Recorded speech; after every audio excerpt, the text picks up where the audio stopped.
Last turn पे हम लोगों ने वेक्टर के अंदर लीनियरली इंडिपेंडेंट और लीनियरली डिपेंडेंट वेक्टर देख लिए थे, कोलिनियर वेक्टर की बात कर ली थी। ठीक है, उसी पे क्वेश्चन चल रहे थे आपके पास।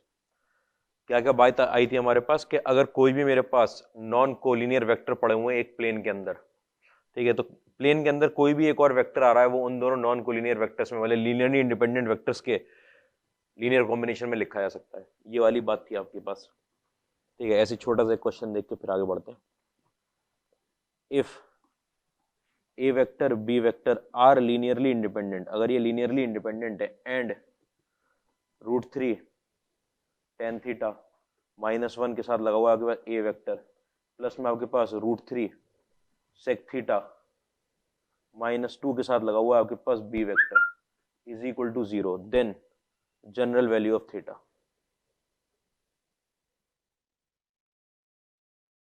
थीटा की जनरल वैल्यू बतानी है। अगर हमारे पास ए और बी दो लीनियरली इंडिपेंडेंट वेक्टर हैं और ये दे रखा है कुछ, तो थीटा की वैल्यू बतानी है हमको।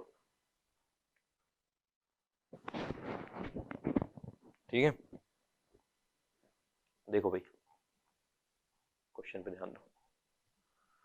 √3 -1 ए वेक्टर, आपको पता है अगर लीनियरली इंडिपेंडेंट वेक्टर पड़े हुए हैं ए और बी, तो यहां पे लिखा हुआ मेरे पास समझ लो ऐसे एक्स ए वेक्टर प्लस में Y B vector is equal to 0। अगर लीनियरली इंडिपेंडेंट वेक्टर का लीनियर कॉम्बिनेशन लिखा है, लीनियर कॉम्बिनेशन, अगर ये लीनियर कॉम्बिनेशन 0 आ रहा है, तो लीनियरली इंडिपेंडेंट वेक्टर में लीनियर कॉम्बिनेशन 0 क्यों आता है? जब क्या 0 हो, स्केलर 0, मतलब x 0 हो और y 0, एंड दोनों 0 होने चाहिए, मतलब ये भी 0 होना चाहिए और ये भी 0 होना चाहिए, तो ये तब आएगा। ठीक है, आपके पास आया कि क्योंकि लीनियरली इंडिपेंडेंट वेक्टर है और linear combination of linearly independent vector is equal to 0, this implies all components are 0। सारे कंपोनेंट, मतलब ए का भी कंपोनेंट, बी का भी कंपोनेंट, सी होता है उसका भी कंपोनेंट, सारे कंपोनेंट 0 होने चाहिए, मतलब √3 tan थीटा -1 इसकी वैल्यू 0 होनी चाहिए, एंड साथ साथ √3 sec थीटा -2 इसकी वैल्यू 0 होनी चाहिए। आपको पता है यहां से tan थीटा की वैल्यू आपके पास कितनी निकल आई, 1/√3, और यहां से आपके पास sec थीटा की वैल्यू कितनी निकल आई, 2/√3। ठीक है, आपको पता है यहां पर थीटा के आपके पास दो वैल्यू आएंगी थीटा की, कौन सी, एक तो फर्स्ट क्वाड्रेंट की, एक थर्ड क्वाड्रेंट की। भाई tan थीटा पॉजिटिव है, दो वैल्यू निकलेंगी, sec थीटा अगर पॉजिटिव है तो दो वैल्यू निकलेंगी, एक फर्स्ट क्वाड्रेंट की और एक फोर्थ क्वाड्रेंट की। आपको पता है ना तो थर्ड क्वाड्रेंट की वैल्यू ले सकते हैं ना फोर्थ की, क्योंकि दोनों को सेटिस्फाई होना चाहिए, तो फर्स्ट क्वाड्रेंट की वैल्यू दोनों में कॉमन रहेगी, और अगर सेम वैल्यू आई तभी। तो थीटा की यहां से वैल्यू कितनी निकल कर आई आपके पास, π/6, और यहां से भी थीटा की वैल्यू कितनी निकल कर आई, π/6। लेकिन जनरल वैल्यू पूछिए, क्या लिखूं जनरल वैल्यू,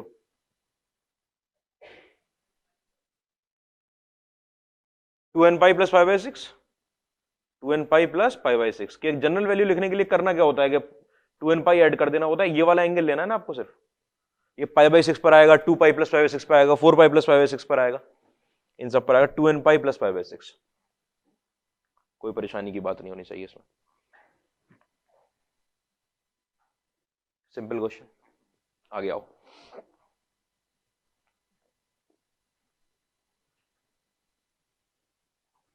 लिख लिया है? ठीक है, यहां से आपके पास कोलिनियरिटी ऑफ 3 पॉइंट्स, कई मेथड है हमारे पास इसके, कोलिनियरिटी ऑफ 3 पॉइंट्स। ठीक है,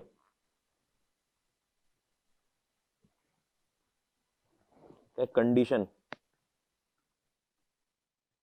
for 3 points having position vector A vector, B vector and C vector. 3 point जिसके पोजीशन वेक्टर आपके पास क्या हो, ए वेक्टर, बी वेक्टर और सी वेक्टर, तो वो कोलिनियर कब होंगे? ठीक है, एक कंडीशन आपके पास सेटिस्फाई होनी चाहिए कि एक्स ए वेक्टर प्लस में वाई बी वेक्टर प्लस में जेड सी वेक्टर, ये लीनियर कॉम्बिनेशन 0 होना चाहिए। ये कंडीशन सेटिस्फाई होनी इसलिए जरूरी है कि अगर 3 पॉइंट जो कोलिनियर है, कंडीशन वो कोलिनियर, अगर वो कोलिनियर पॉइंट है तो आपको पता है एक को दूसरे के लीनियर कॉम्बिनेशन में लिख सकते हो आप, मतलब लीनियरली डिपेंडेंट है, और लीनियरली डिपेंडेंट है तो तीनों का लीनियर कॉम्बिनेशन कितना आएगा, 0 आएगा। ठीक है, इससे लेकिन ये जरूरी नहीं होता कि कोलिनियर ही हो जाए, एक प्लेन के पॉइंट होंगे अभी, तो ये एक को दूसरे के, यहां पे एक कंडीशन हो सेटिस्फाई होनी चाहिए, x + y + z = 0, तब ये एक लाइन में लाई करते हैं पॉइंट, एक लाइन। वरना ऐसा भी हो सकता है कि आपके पास ऐसे करके 3 पॉइंट पड़े हुए हैं, ये और ये। क्या ये कोलिनियर पॉइंट है क्या? इसका आपको पता है कि प्लेन के अंदर पॉइंट पड़े हुए हैं, ये वाला वेक्टर अगर मेरा ए वेक्टर हो गया, ये वेक्टर बी वेक्टर हो गया, मैं सी वेक्टर को ए और बी के लीनियर कॉम्बिनेशन में लिख सकता हूं कि नहीं लिख सकता? लेकिन क्या A B C collinear point है क्या मेरे पास? अभी तो नहीं है कोलिनियर पॉइंट। तो ये कंडीशन दूसरी भी सेटिस्फाई होनी चाहिए। समझाता हूं, देखो एग्जाम्पल देखो पहले तो, फिर उसके बाद इसका प्रूफ देखते हैं।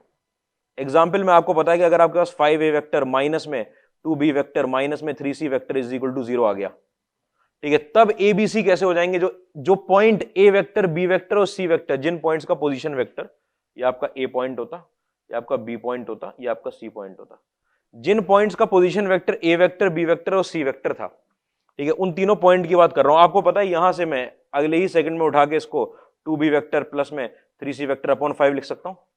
इसका मतलब आपका जो ए वेक्टर है वो बी और सी को किस रेशियो में बांट रहा है? 3:2 के रेशियो में बांट रहा है। अगर कोई पॉइंट आपका ए, ये रहा बी और ये रहा सी, अगर ए पॉइंट 3:2 के रेशियो में बांट रहा है, इसका मतलब एक ही लाइन पे लाई कर रहे हैं तीनों पॉइंट। तो यहां पे तो बात सही थी। अगर ऐसा होता कि मेरे पास 3a वेक्टर माइनस में 2b वेक्टर माइनस में 3c vector is equal to 0 आ रहा होता, तो यहां से a वेक्टर की वैल्यू आपके पास 2b वेक्टर प्लस में 3c वेक्टर, एक को दूसरे के लीनियर कॉम्बिनेशन में तो लिख दिया। क्या सेक्शन फॉर्मूला लग रहा है यहाँ पे? सेक्शन फॉर्मूला तो लग नहीं रहा। अगर ये वाला पॉइंट इन दोनों को किसी रेशियो में नहीं बांट रहा, इसका मतलब वो उस लाइन पे तो नहीं लाई कर रहा, उस लाइन पे नहीं लाई कर रहा, कहीं और लाई कर रहा है। ठीक है, ऐसे करके कहीं लाई कर रहा होगा कि भाई बी और सी को ज्वाइन करने वाली लाइन ये आती, ए कहीं और लाई कर रहा है, ए कहीं और लाई। ठीक है, तो ये तो बताती है आपको ये चीज, ये वाली चीज बताती है कि ये तीनों अपने आप में लीनियरली डिपेंडेंट हो गए, इनका लीनियर कॉम्बिनेशन 0 आ गया। और ये बताता है कि लीनियरली डिपेंडेंट होने का मतलब ये नहीं है, जरूरी नहीं है कि तीनों एक लाइन में लाई कर जाए पॉइंट, ये लाइन में लाई करवाएगा आपको।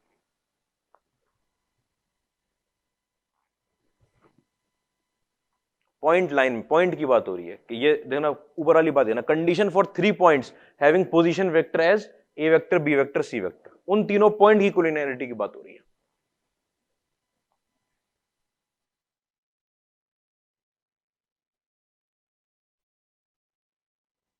ठीक है, कि यहां पर क्यों, यहां पर क्या आ रहा है? 5 माइनस में 2 माइनस में 3 0 ही आ रहा है। देखो कंपोनेंट का सम 0 आ रहा है यहां पर, 5 माइनस 2 माइनस 3। वहां पर नहीं आ रहा कंपोनेंट का सम 0, वहां पर आ रहा -2 निकल के। कंपोनेंट का सम 0 आना चाहिए, नहीं तो ये पॉइंट ऐसे लाई कर देंगे।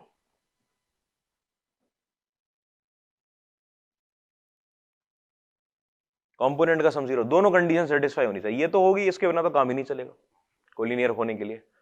अगर ये 0 नहीं होगा, लीनियर कॉम्बिनेशन लीनियरली इंडिपेंडेंट हो जाएंगे, अलग अलग भागेंगे, प्लेन में नहीं आएंगे। प्रूफ देखो भाई, प्रूफ देखो, ये देखो पॉइंट ले रहा हूं मैं यहां पर, ये मैंने ए पॉइंट लिया, ये मैंने बी पॉइंट लिया और ये मैंने सी पॉइंट लिया। ठीक है, इस ए पॉइंट का पोजीशन वेक्टर ए वेक्टर है, इस बी पॉइंट का पोजीशन वेक्टर बी वेक्टर, इसका सी वेक्टर। पोजीशन वेक्टर मतलब ओरिजिन से जुड़ा हुआ होगा। ठीक है, आपको पता है, अब मैं लाइन दिखा रहा हूं तुमको, यहां पर ए बी वेक्टर जो है वो अपने आप में पैरेलल होगा ए सी वेक्टर के, नहीं होगा? ए बी वेक्टर कौन सा वाला है? ये वाला वेक्टर। और ए सी वेक्टर कौन सा वाला है? ये वाला वेक्टर। ये दोनों पैरेलल वेक्टर हैं कि नहीं है? अगर ये दोनों पैरेलल हैं, दो वेक्टर पैरेलल आ जाते हैं, तो एक को दूसरे के स्केलर मल्टीपल में लिखा जा सकता है। अगर आप स्केलर मल्टीपल में लिख सकते हो, इसका मतलब ए बी वेक्टर को आप लिख सकते हो lambda times A C vector, बाद में तो कोई परेशानी नहीं। अच्छा, ए बी वेक्टर आपको पता है, ए बी तो ये वाला वेक्टर है। कोई भी वेक्टर अगर ऐसे लिखा हुआ होता है तो उसे position vector of B minus position vector of A लिखा जा सकता है। तो B minus A, B vector minus A vector, ठीक है, is equal to lambda times A C के लिए मैंने सी वेक्टर माइनस में ए वेक्टर। कोई परेशानी तो नहीं? सबको मैं एक तरफ ले गया, सबको एक तरफ ले जाऊंगा तो देखो निकल कर आएगा मेरे पास लेमडा -1 के साथ ए वेक्टर प्लस में बी वेक्टर माइनस में लेमडा सी वेक्टर, ये तो निकल कर आएगा। आपको पता है ये बन गया x, इसका बन गया y, ये बन गया z। लीनियर कॉम्बिनेशन कैसा आ रहा है? 0 आ रहा है। लीनियर कॉम्बिनेशन 0 आ रहा है, और साथ साथ अगर आप तीनों का कोफिशिएंट उठा लाओ, लेमडा -1 प्लस में इसका कोफिशिएंट उठा लाया मैं 1 प्लस में इसका कोफिशिएंट उठा लाया मैं माइनस लेमडा, तो ये भी कितना आ रहा है? देखो 0 आ रहा है। ठीक है, अगर एक लाइन में लाई कर रहे थे तो इनके कंपोनेंट का सम भी 0 आ रहा है, या बोल दें कोफिशिएंट का कंपोनेंट, जो चाहो बोल लो, और साथ साथ लीनियर कॉम्बिनेशन भी 0 आ रहा है। दोनों चीजें सेटिस्फाई कर रही हैं, तो एक कोलिनियर हो जाएंगे। इतनी बात में कोई परेशानी तो नहीं?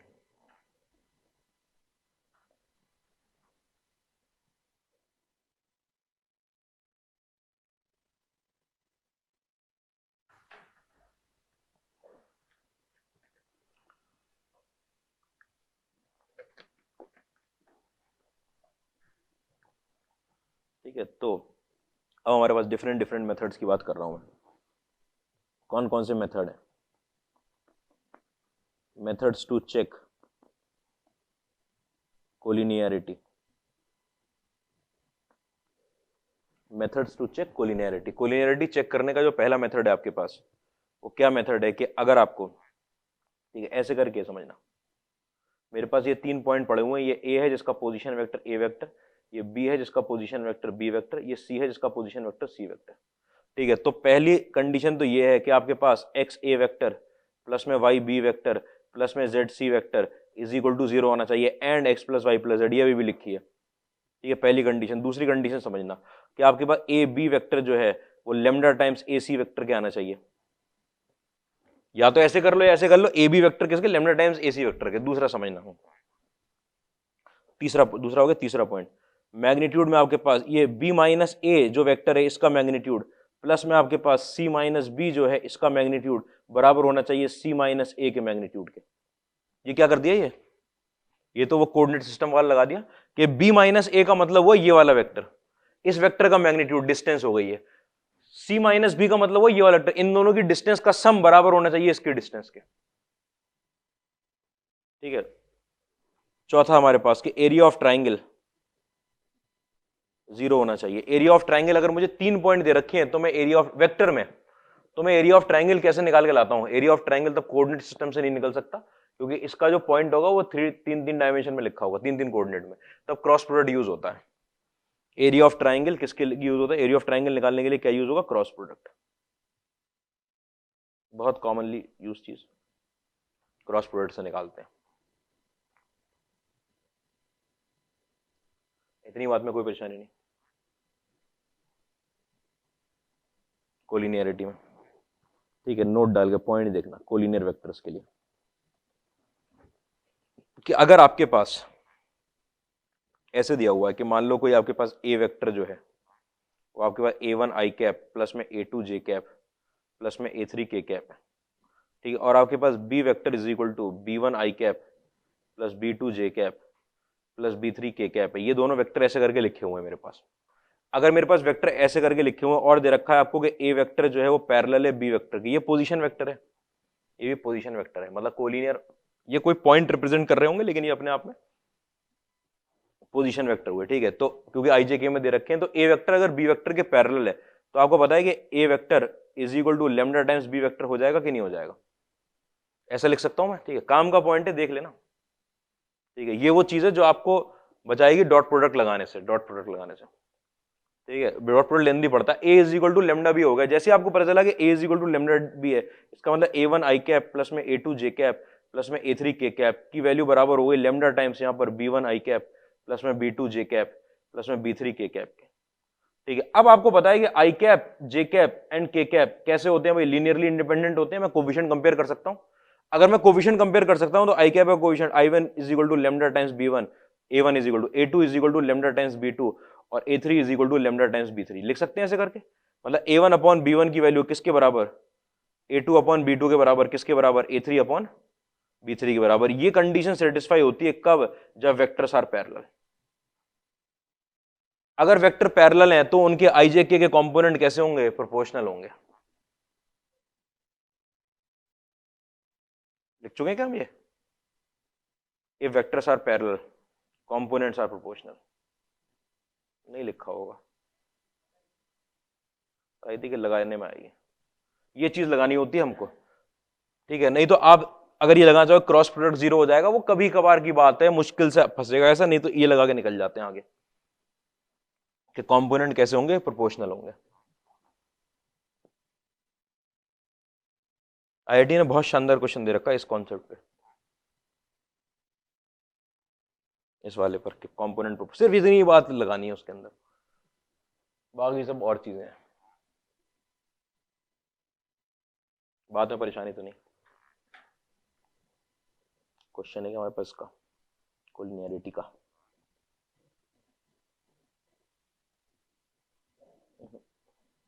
चलो साथ में मिलकर हैं तो आगे पढ़ लेते हैं। ये बात लिख लिए सब?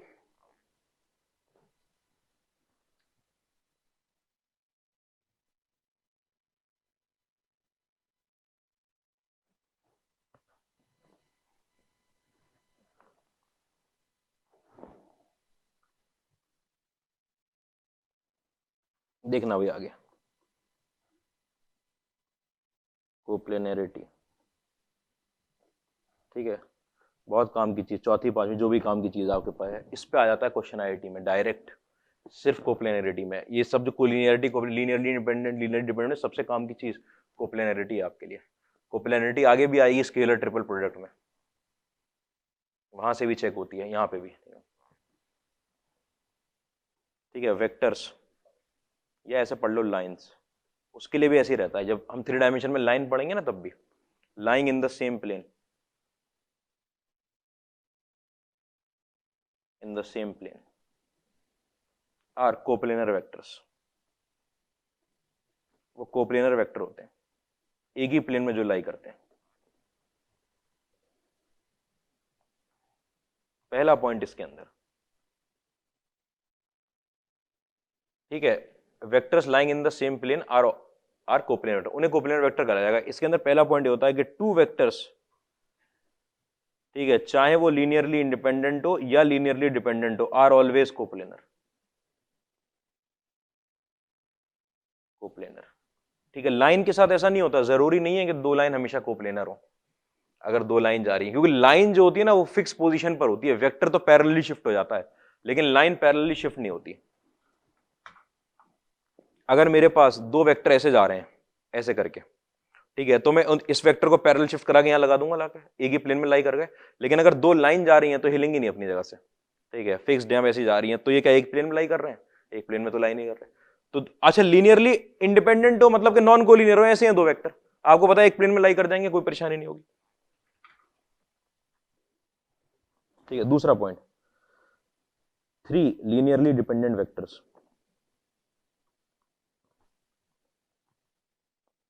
Are always coplanar.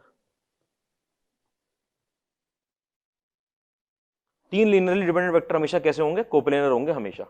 कि आपके पास आर वेक्टर, अगर 3 वेक्टर लीनियरली डिपेंडेंट है, मैं आपको एग्जांपल दिखाऊं, लीनियरली डिपेंडेंट का मतलब आपके पास जैसे आर वेक्टर, ए वेक्टर और बी वेक्टर है, आपको पता है अगर ये लीनियरली डिपेंडेंट है तो एक वेक्टर को बाकी दोनों के किस में लिखा जा सकता है, लीनियर कॉम्बिनेशन में लिखा जा सकता है। ये तो मतलब होता है लीनियर डिपेंडेंट का, एक वेक्टर को बाकी दोनों के लीनियर कॉम्बिनेशन में। आपको पता है कि अगर मेरे पास दो वेक्टर पड़े थे, ठीक है, आर ए और बी, ठीक है, तो ये ए और बी आया, ठीक है, इन दोनों के लीनियर कॉम्बिनेशन में लिखा है तो आर भी यहीं पे लग जाएगा, इसके इतनी आगे जाके ये निकल रहा है, इतनी आगे जाके निकल रहा है, जैसे दिखाया था एग्जांपल, ठीक है। तो ये क्या होंगे, एक प्लेन में कोप्लेनर होते हैं 3 लीनियरली डिपेंडेंट वेक्टर। तो अगर किन्हीं भी 3 वेक्टर का आपका लीनियर कॉम्बिनेशन 0 आ गया, आप उसे क्या बोलोगे, तीनों वेक्टर कैसे हैं, कोप्लेनर, एक ही प्लेन में लाई कर रहे हैं। तीसरा पॉइंट, 3 लीनियरली इंडिपेंडेंट वेक्टर्स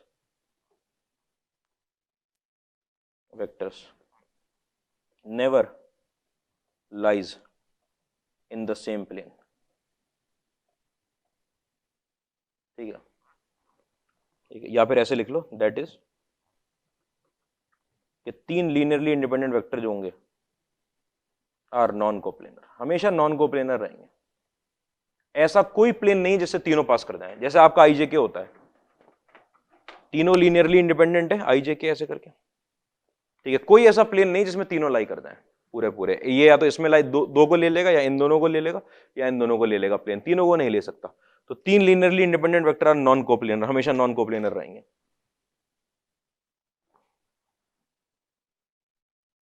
ठीक है, आगे, if any vector in space, any vector in space, अभी स्पेस किसके लिए यूज हो रहा है आपका, स्पेस यूज हो रहा है 3 डायमेंशन स्पेस के लिए, 4 डायमेंशन की तो कोई बात ही नहीं हो रही है, ठीक है, 3 डायमेंशन की बात कर रहा हूं। Any vector in space can be represented as linear combination of 3 linearly independent vectors. इसको लिंक करना, इसको लिंक करना भाई, any vector in space can be represented as linear combination of 3 linearly independent vectors, ठीक है। Any vector in a plane, जब plane की बात हो रही थी, कैन बी रिप्रेजेंटेड एज, क्या बोला था, linear combination of 2 linearly independent vector, कि जब प्लेन में चल रहे थे हम लोग तो कोई भी वेक्टर आपका एक प्लेन के अंदर 2 लीनियरली इंडिपेंडेंट वेक्टर में रिप्रेजेंट किया जा सकता है। ऐसे ही जब 3 डायमेंशन स्पेस में चल रहे होंगे तो कोई भी वेक्टर आपका linear combination of 3 linearly independent vector में रिप्रेजेंट किया जा सकता है। मैं दिखाता हूं कैसे।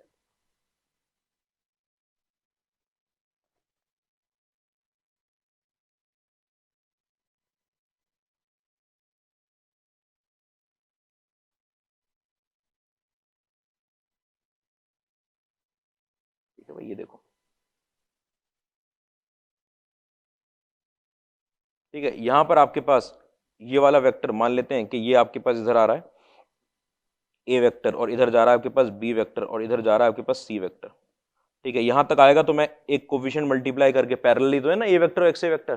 ठीक है, यहां तक जाएगा, मैंने इसको लिख दिया वाई बी वेक्टर, और यहां तक जाएगा, मैंने इसको लिख दिया जेड सी वेक्टर। आपको पता है यहां से यहां तक एक्स ए वेक्टर आए, यहां से यहां तक वाई बी वेक्टर गए, यहां ऊपर जेड सी वेक्टर चले गए, तो ये वाला जो पॉइंट था स्पेस का, ये वाला जिसको मैं बोल रहा हूं आर वेक्टर, आर वेक्टर को आप कैसे लिख सकते हो कि वो लिखा हुआ है एक्स ए वेक्टर प्लस में वाई बी वेक्टर प्लस में जेड सी वेक्टर। ठीक है, तो ये 3 लीनियरली इंडिपेंडेंट वेक्टर थे। कैसे थे भाई? तीनों अलग अलग कोऑर्डिनेट एक्सिस पे लाई कर रहे हैं, मतलब ये आई की डायरेक्शन में, वो जे की डायरेक्शन में, वो के की डायरेक्शन में। इसी वजह से आप सारे वेक्टर को आई जे के में लिख सकते हो। ठीक है, तो आर वेक्टर बराबर हो जाएगा इनके, कोई भी वेक्टर कहीं पे भी लाई कर रहा हो, वो तीनों लीनियरली इंडिपेंडेंट थे, उनके लीनियर कॉम्बिनेशन में लिखा जा सकता है। लेकिन अगर मैंने 4 वेक्टर ले लिए, ठीक है, कि R vector, A vector, B vector और सी वेक्टर, अगर ये 4 वेक्टर ले लिए तो आपको पता है इन चारों का लीनियर कॉम्बिनेशन 0 आ जाएगा। अरे सबको इधर ले आऊंगा ना, सबको इधर ले आऊंगा, लीनियर कॉम्बिनेशन 0 आ जाएगा। तो इसके अंदर कोरोलरी क्या आती है आपके पास कि 4 वेक्टर, 4 लीनियर, अरे 4 vectors in a space are always linearly dependent. Space 4 vectors in a space are always linearly dependent, हमेशा लीनियरली डिपेंडेंट रहेंगे।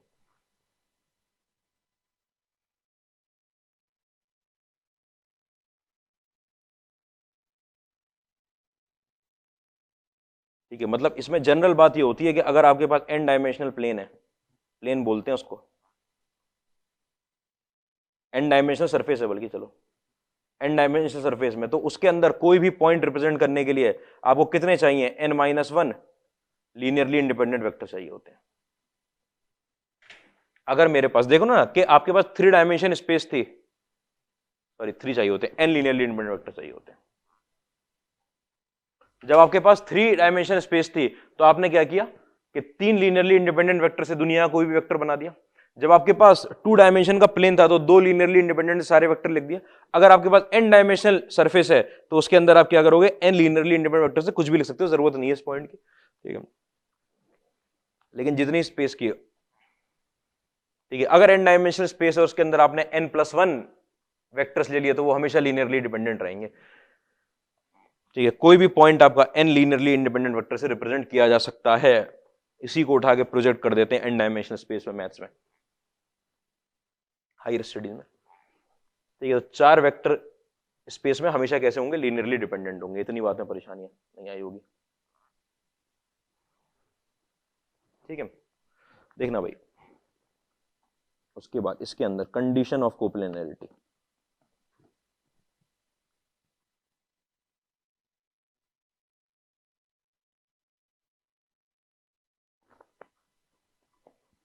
कंडीशन ऑफ कोप्लेनरिटी, ठीक है, स्टार डालूंगा इसके ऊपर। कोप्लेनरिटी में ये कंडीशन आपको सबसे ज्यादा लगानी होती है, आप वो भी लगा सकते हो, लेकिन ये वाली, ठीक है, ये क्या है कि अगर आपका इफ, कौन सा पॉइंट है ये मेरे पास? चौथे पास 5वां, if A vector is equal to a1 i cap plus में a2 j कैप प्लस में a3 k कैप, ऐसे ही आपके पास b वेक्टर की वैल्यू लिखी हुई है b1 i कैप प्लस में b2 j कैप प्लस में b3 k कैप, ठीक है, और c वेक्टर की वैल्यू लिखी हुई है c1 i कैप प्लस में c2 j कैप प्लस में c3 k कैप। ठीक है, अगर ये तीनों वेक्टर आर कोप्लेनर, देन, ठीक है, वो determinant of a1 a2 a3, ठीक है, और b1 b2 b3 और c1 c2 c3, ये डिटर्मिनेंट कैसा होता है? हमेशा 0 होता है। अगर ये 3 कोप्लेनर वेक्टर हैं, एक ही प्लेन में लाई कर रहे हैं, तो आपको पता होना चाहिए कि इनके ये जो जिससे बने हुए हैं, ये किससे बने हुए हैं? ये अपने आप में आई जे के से बने हुए हैं। आई जे के का कॉम्पोनेंट होने का मतलब ये है कि ए वेक्टर को लिखा है मैंने 3 लीनियरली इंडिपेंडेंट वेक्टर में, ठीक है, उनके कंपोनेंट का डिटरमिनेंट कैसा होना चाहिए, 0 हो जाना चाहिए। आईआईटी आपके साथ ये जरूर कर सकता है, ठीक है, हो सकता है आपके साथ ही हो जाइए कि उन्होंने ए वेक्टर को यहां पर पी क्यू आर में दे दिया। किसमें दे दिया, पी क्यू आर में, समझो ना। अगर ए वेक्टर को मैं ऐसे लिख देता, ठीक है, यहां पर A1 पी वेक्टर, ठीक है, और A2 क्यू वेक्टर और A3 आर वेक्टर, अगर मैं उसको ऐसे लिख देता,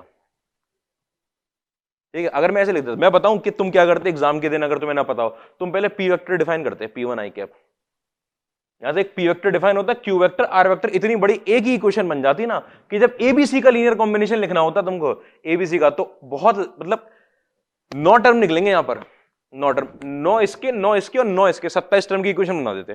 क्योंकि आपको ये वाली बात समझ में नहीं आती कि अरे इसमें तो कंपोनेंट नहीं बोले थे, तो सर ने लिखवाया, वो लिखवाया जब आईजेके लगा हुआ, आईजेके से मुझे मतलब नहीं है, वो स्टैंडर्ड बेस वेक्टर है। कोई भी 3 लीनियरली इंडिपेंडेंट वेक्टर में अगर लिखा गया है तो ऐसे लिख दोगे उसको, कोई भी 3 लीनियरली इंडिपेंडेंट वेक्टर, अगर वो पी क्यू आर भी है, तीनों linearly independent,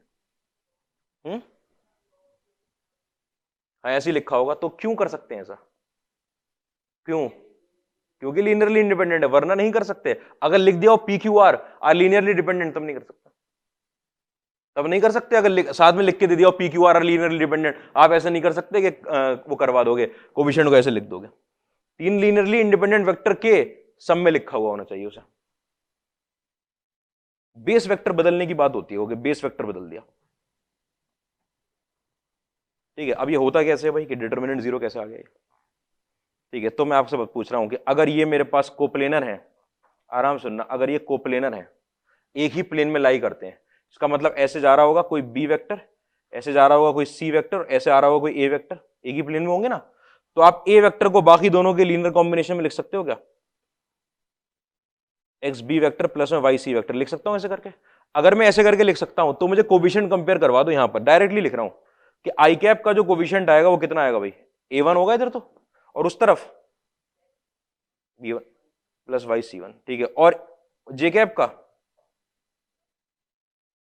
x B2 plus में वाई C2, यही तो होगा भाई, एक्स मल्टीप्लाई सब में, और A3 आपके पास एक्स B3 प्लस में वाई C3। इस डिटरमिनेंट को उठा के लाया मैं, बताओ A1 की जगह क्या रखूं, एक्स B1 प्लस में वाई C1, यहाँ पे क्या लगा हुआ है आपके पास, B1 यहाँ पे C1, यहाँ पर B2, यहाँ पर C2, यहाँ पर आपके पास B3, यहाँ पर C3, ठीक है। आपको पता है ये लगा हुआ है आपके पास एक्स B2 प्लस में वाई C2, और यहाँ पर लगा हुआ है आपके पास एक्स B3 प्लस में वाई C3। इस डिटरमिनेंट के बारे में अच्छा से पता होगा, ठीक है, कि प्रॉपर्टी 5 लगा के 2 डिटरमिनेंट बांटोगे, एक्स को कॉमन निकालोगे, कोई परेशानी नहीं, डिटरमिनेंट की वैल्यू 0 आ जाती है।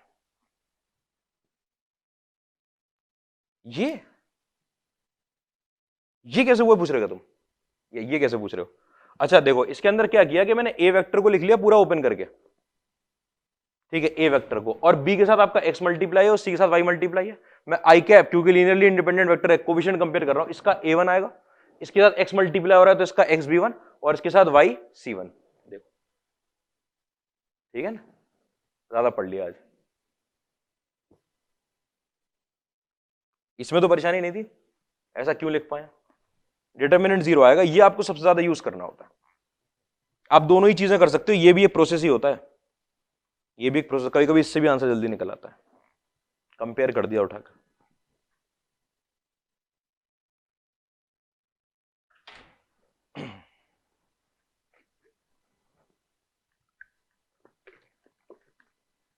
मैं एक दूसरे तरीके से समझाना चाहता हूं वैसे तो आपको, एक बार समझना।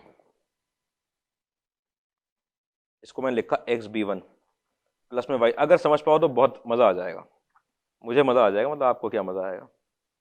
माइनस में A2 इज इक्वल टू 0, यहां पर आपके पास एक्स B3 माइन प्लस में, अरे सुनो तो, वेक्टर की तो अभी बात ही नहीं कर रहा मैं, वेक्टर, ठीक है।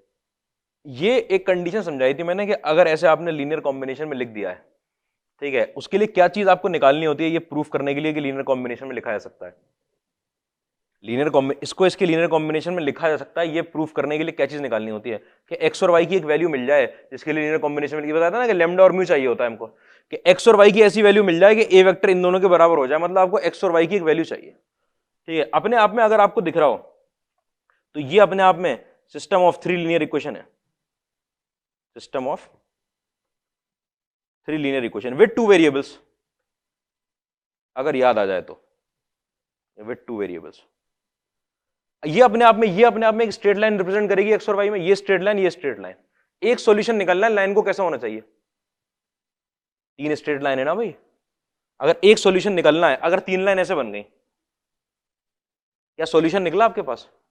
कैसी होनी चाहिए लाइन?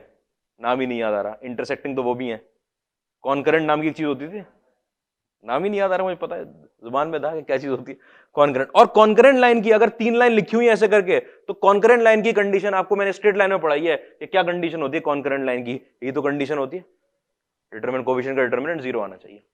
ठीक है, फिर से समझा दूं कि ये लीनियर कॉम्बिनेशन कब लिखा जा सकता है? जब वो कैसे हो? कोप्लेनर हो। और लीनियर कॉम्बिनेशन तब लिखा जा सकता है कि अगर आपको ऐसा एक्स और वाई मिले जो आप यहां रख के इसके बराबर कर सकते हो। तो आपको एक्स और वाई का एक सॉल्यूशन चाहिए होता है। एक सॉल्यूशन चाहने के लिए आपने क्या किया कि आपने कहा कि ये मेरे पास तो भाई 3 लीनियर इक्वेशन बैठी हुई हैं, इनका अगर मुझे एक सॉल्यूशन चाहिए, इसका मतलब इससे बनने वाली तीनों लाइन कैसी होनी चाहिए? कॉन्करेंट होनी चाहिए। और अगर कॉन्करेंट होनी चाहिए तो इसके अंदर मेरा डिटरमिनेंट कोएफिशिएंट का 0 हो जाना चाहिए। अब भी नहीं आ रही, फाइक बात उड़ गई, आ रही समझ में नहीं आ रही? स्ट्रेट लाइन की कॉन्करेंसी याद होनी चाहिए आपको।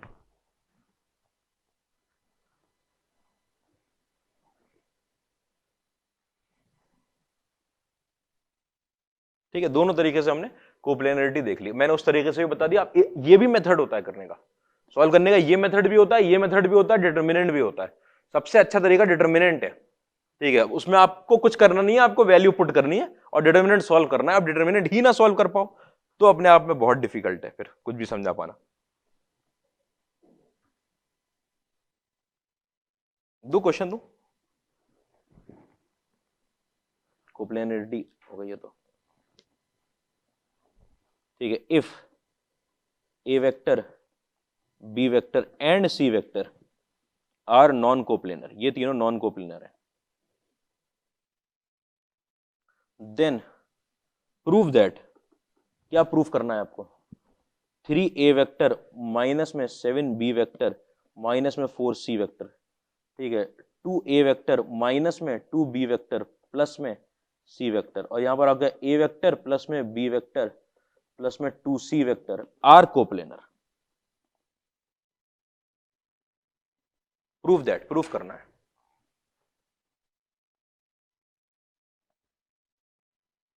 ठीक है, ये एक बहुत बड़ा वेक्टर है, इसका मैंने नाम लिख दिया पी वेक्टर, इसका नाम लिख दिया मैंने क्यू वेक्टर, इसका नाम लिख दिया मैंने आर वेक्टर। आपको ये प्रूफ करना है कि पी वेक्टर, क्यू वेक्टर और आर वेक्टर कोप्लेनर है। पी वेक्टर देखो, जो पी वेक्टर लिखा है उसके जो ये तीनों वेक्टर पड़े हुए हैं आपके पास, आराम समझना।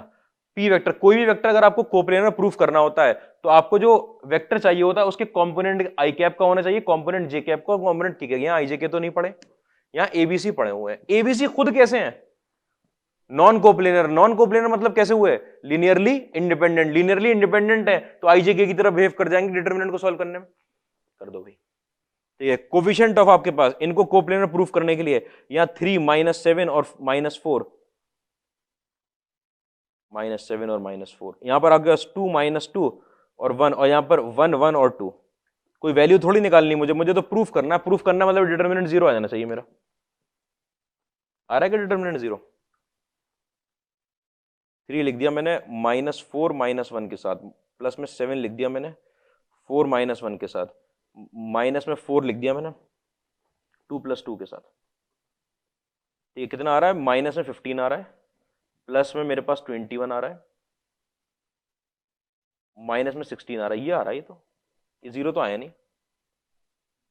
मैंने गलत लिख दिया है क्या? 3a -2 भी, अच्छा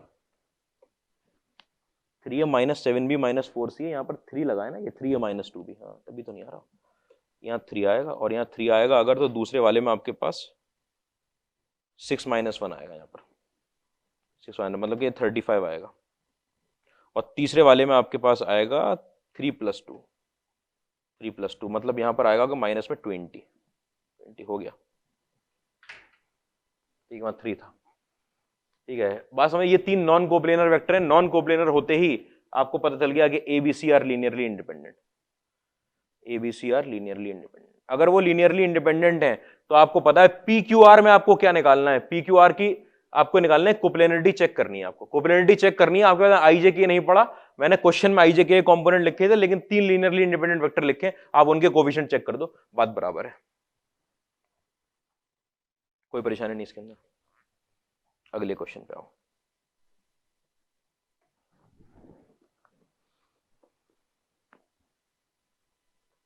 इफ वेक्टर्स, कौन सा वेक्टर है हमारे पास, ए आई कैप प्लस में जे कैप प्लस में के कैप, ठीक है, आई कैप प्लस में बी जे कैप प्लस में के कैप, और आई कैप प्लस में जे कैप प्लस में C K cap are coplanar, then 1/1 minus A plus में 1/1 माइनस बी प्लस में 1/1 minus C is equal to,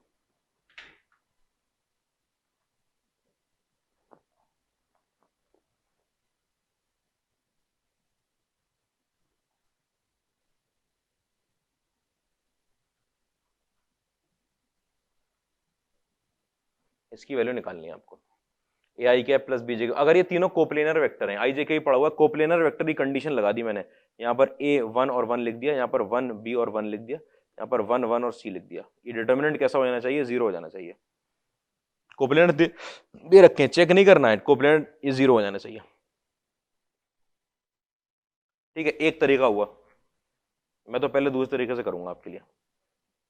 क्या आपके पास ए आई कैप प्लस में जे कैप प्लस में के कैप की वैल्यू बराबर होनी चाहिए x times I cap plus में बी जे कैप प्लस में के कैप, ठीक है, प्लस में वाई टाइम्स आपके पास आई कैप प्लस में जे कैप प्लस में सी के कैप, ये वैल्यू बराबर हो जानी चाहिए, ठीक है। कि आपका ये वाला वेक्टर बाकी दोनों के लीनियर कॉम्बिनेशन में लिखा जा सकता है, बाकी दोनों के लीनियर कॉम्बिनेशन में। यहां से आपने आई कैप निकाला, इधर ए के साथ आपके पास आ गया एक्स प्लस वाई, ठीक है, जे कैप के साथ निकाला 1 इज इक्वल टू आपके पास बी एक्स प्लस वाई, ठीक है, और के साथ निकाला आपके पास 1 is equal to X plus C Y, ठीक है। यहां से ए बी सी की वैल्यू निकाल ली, ए की वैल्यू ये आ रही है, बी की वैल्यू आपके पास निकल कर आ रही है 1 माइनस वाई बाई एक्स, और सी की वैल्यू निकल कर आ रही है 1 माइनस एक्स बाई वाई, ठीक है। अगर कोई आपसे पूछ ले कि 1 माइनस क्या निकालना है हमको, 1/1 माइनस ए प्लस में 1/1 माइनस बी प्लस में 1/1 माइनस सी, तीनों की वैल्यू उठा के पुट कर दो।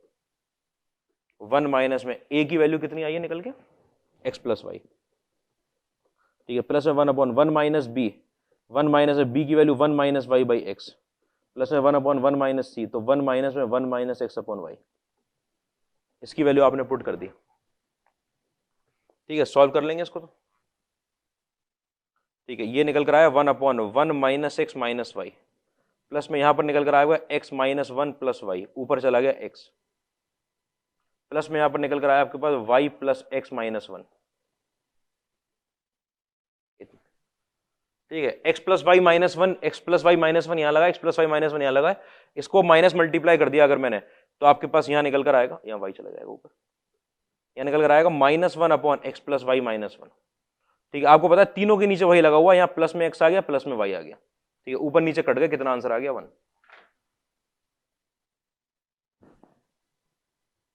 क्या हुआ,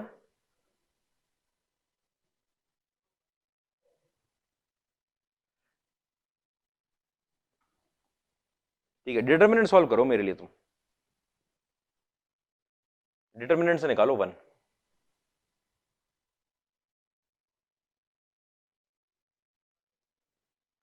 क्या करके डिवाइड करना पड़ेगा, ए बी सी, ये अच्छा डिटर्मिनेंट होता है भाई, फेमस डिटर्मिनेंट है जेईई में, इसके लिए तो एकदम समझ लो कि आ भी सकता है क्वेश्चन ये डिटर्मिनेंट का, ठीक है। सारा सूत्र लगा दिया, ए बी सी, माइनस में 1 माइनस में 1 प्लस में, अरे sorry, minus A minus B minus C, ऐसे आएगा, minus A minus B minus C is equal to 0, ठीक है। बात समझना थोड़ी सी, कि आपको ये चाहिए 1/1 माइनस ए, डिनोमिनेटर में चाहिए 1/1 माइनस बी, और यहाँ पर 1/1 माइनस सी चाहिए। मैं आपको समझाता हूँ कि कैसे आया होगा ये ऐसे आया होगा, आपके पास टर्म लगा होगा 1 minus A into 1 minus B, ठीक है, प्लस में यहाँ पर लगा होगा 1 माइनस बी इंटू 1 माइनस सी, यहाँ पर लगा होगा आपके पास 1 माइनस सी इंटू 1 माइनस ए, ऐसा टर्म आया होगा आपके पास ये टर्म। और इसके नीचे अगर मैं 1 minus A into 1 minus B into 1 minus C का डिवाइड करूंगा तो वो आएगा निकल के, पूरा डिवाइड करने पर। इसका मतलब मुझे ये वाला टर्म बना के लाना है, केवल टर्म बना के, ऐसे सोचना चाहिए। ठीक है, ये बात आपको पता होनी चाहिए। सोचना क्या, सोच कैसे लोगे खुद से कि ये बनाना चाहिए, पता होनी चाहिए, बल्कि इस क्वेश्चन है, फेमस क्वेश्चन है। ठीक है, तो देखो कैसे बनेगा आपके पास। अरे प्लस आएंगे यहाँ पे, तो पहले तो प्लस आते, क्या कर रहा हूँ मैं, +1 और +1।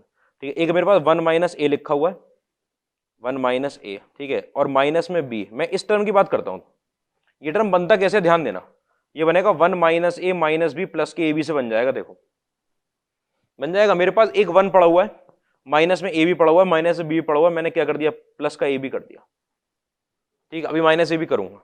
फिर उसके बाद मेरे पास एक 1 और पड़ा हुआ है, माइनस में मेरे पास सी पड़ा हुआ है। ठीक है, माइनस में मैंने एक बी और ले लिया और एक प्लस का बी सी कर दिया यहां पर। ठीक है, ये दोनों टर्म लिखे बस अभी, अभी सिर्फ ये दो टर्म लिखे हैं।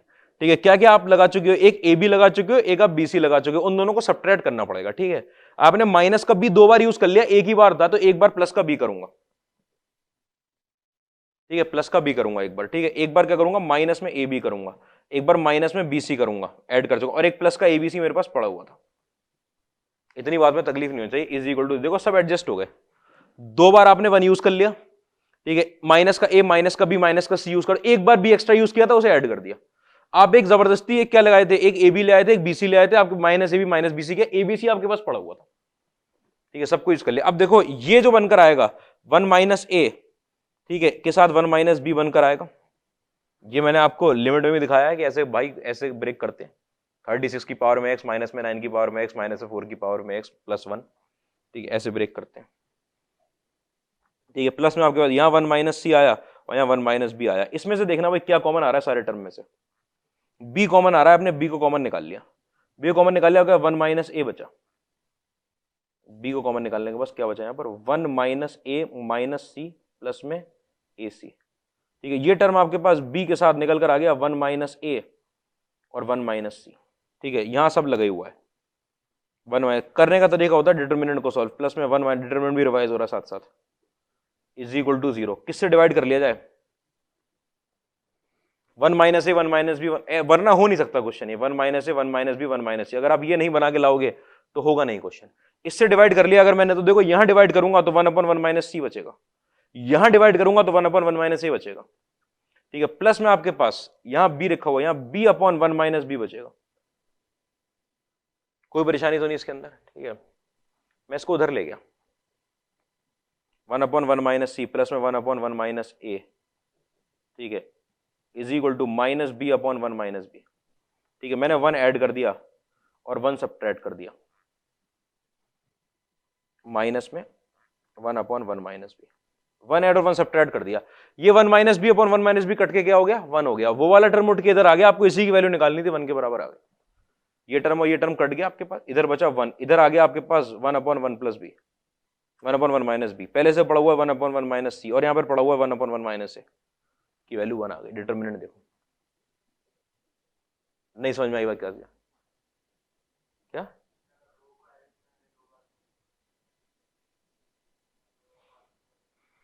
रो को अरेंज क्या करना है सारे उसमें। हाँ, वो तो डिटरमिनेंट सॉल्व करने का अच्छा तरीका होता है कि भाई 2 1 पड़े हैं, पहले इन्हें हटाओ, नहीं कोशिश करो इन दोनों में से एक हट जाएगा, उनमें से हट जाएगा एक, वो तो डायरेक्ट बन रहा है। हाँ हाँ हाँ, उससे तो और जल्दी हो जाएगा, थोड़ा उससे जल्दी हो जाएगा। 1 माइनस ए बना दोगे तो सब्ट्रैक्ट कर दो, वो भी एक तरीका होता है।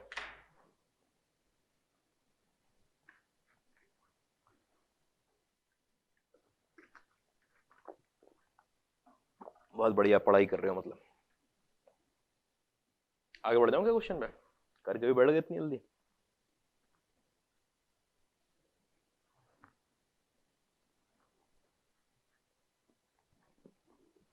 ठीक, क्वेश्चन देखो, P vector Q vector and R vector are 3 non coplanar. जैसे ही आपके सामने नॉन कोप्लेनर लिखकर आया वेक्टर को डिफाइन करते में, आप समझ जाओ लीनियरली इंडिपेंडेंट की बात कर रहे हैं।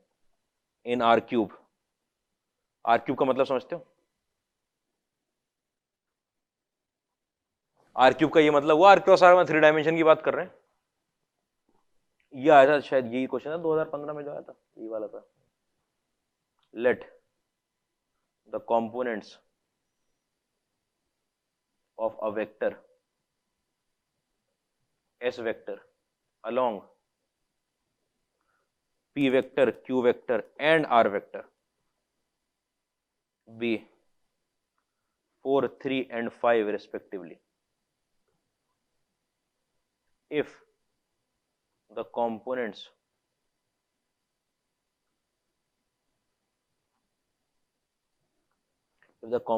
of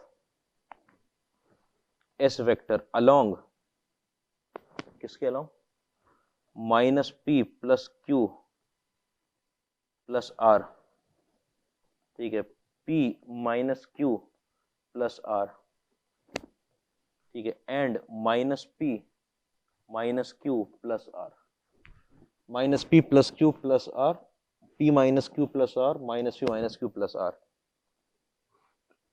are x, y and z respectively, then value of 2x plus y plus z is equal to,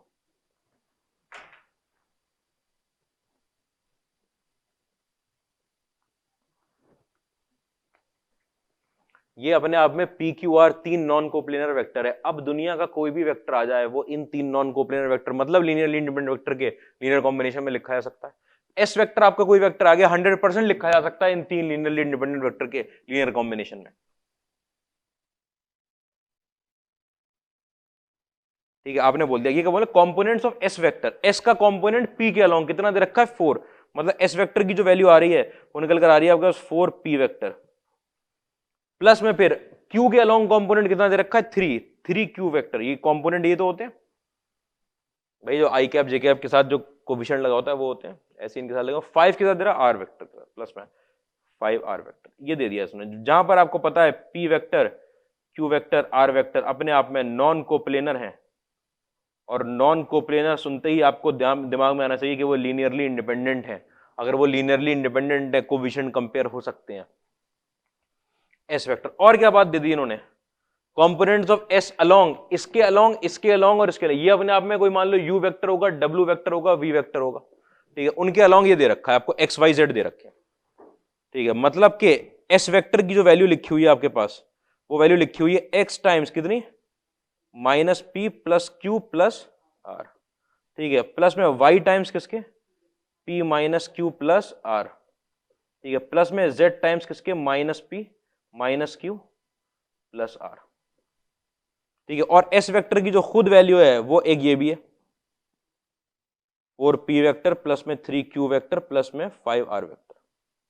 आपको पता है इसका मतलब ये और वो बराबर है, जहां पर पी क्यू और आर लीनियरली इंडिपेंडेंट है उनके कोफिशिएंट कंपेयर होंगे।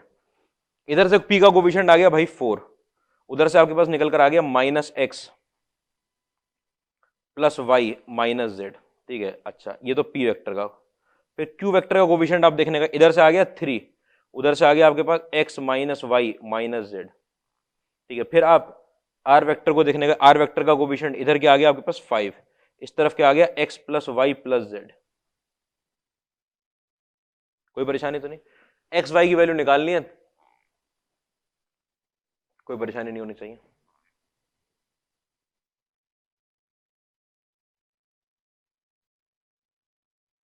To X plus Y plus Z निकालना है, इन दोनों को ऐड कर रहा हूं, इंटीजर टाइप क्वेश्चन। उन्होंने 2x प्लस ऐसा होगा, मैंने आप बताया ऐसा लगा के 2x प्लस, क्यों एक्स वाई जेड क्यों नहीं निकलवा रहे, वो 2x plus Y plus Z क्यों निकलवा रहे हैं, उन्हें इंटीजर बनवाना है आपसे, ठीक है। ऐड कर दो इन दोनों को आपने ऐड कर दिया तो 2x की वैल्यू 8 आ गई, x की वैल्यू 4 आ गई। अगर x की वैल्यू 4 आ गई तो आपको पता है y प्लस जेड की वैल्यू कितनी आ गई 1 आ गई, y प्लस जेड की वैल्यू 1 आ गई तो 2x plus Y plus Z is equal to 9 आ गई। ये तो निकालना है, एक्स वाई जेड क्यों निकालूंगा मैंने यहां से x की वैल्यू 4 निकाल ली, x की वैल्यू 4 निकालती y प्लस जेड 1 आ गया, मेरा 2x 8 हो जाएगा, y प्लस जेड 1 9 हो गई वैल्यू। Simple question. अच्छा इस क्वेश्चन में आप कब लेंदी बोलोगे, इस क्वेश्चन को मैं बताऊं, इस क्वेश्चन को लेंदी कब बोला जाता है। अगर तकलीफ ले लो कि p वेक्टर तो सर हम डिफाइन करेंगे p1 आई कैप प्लस में p2 जे कैप प्लस में p3 के कैप, और मजाक की बात नहीं है, ऐसा करके आते हैं स्टूडेंट, क्योंकि लीनियरली इंडिपेंडेंट की बात नहीं पता होती तो उन्होंने कहा पी में तो लिख नहीं सकते हैं कोफिशिएंट कंपेयर, आईजेके में कर सकते हैं, बस ऐसा लिख देते। पी को ऐसा लिख दिया, क्यू को ऐसा लिख दिया, आर को ऐसा लिख दिया। सोच लो ये अपने आप में इतनी बड़ी इक्वेशन थी भाई। इसके अंदर ये 3 टर्म में लिखा है, ये 3 टर्म में लिखा है, ये 3 टर्म में लिखा है। तो भाई तो और ही चीज पूछ रहे होंगे, तब आप कोफिशिएंट कंपेयर नहीं कर सकते चाहे आईजेके में लिख लो। है ना, कोप्लेनर कैसे आईजेके के होंगे तब तो ये करना पड़ेगा, फिर आईजेके कंपेयर हो सकते हैं फिर, इसलिए ऐसी बात नहीं कर रखी होगी।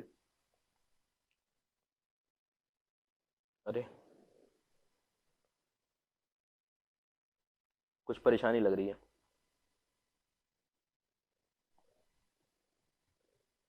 क्या क्वेश्चन है?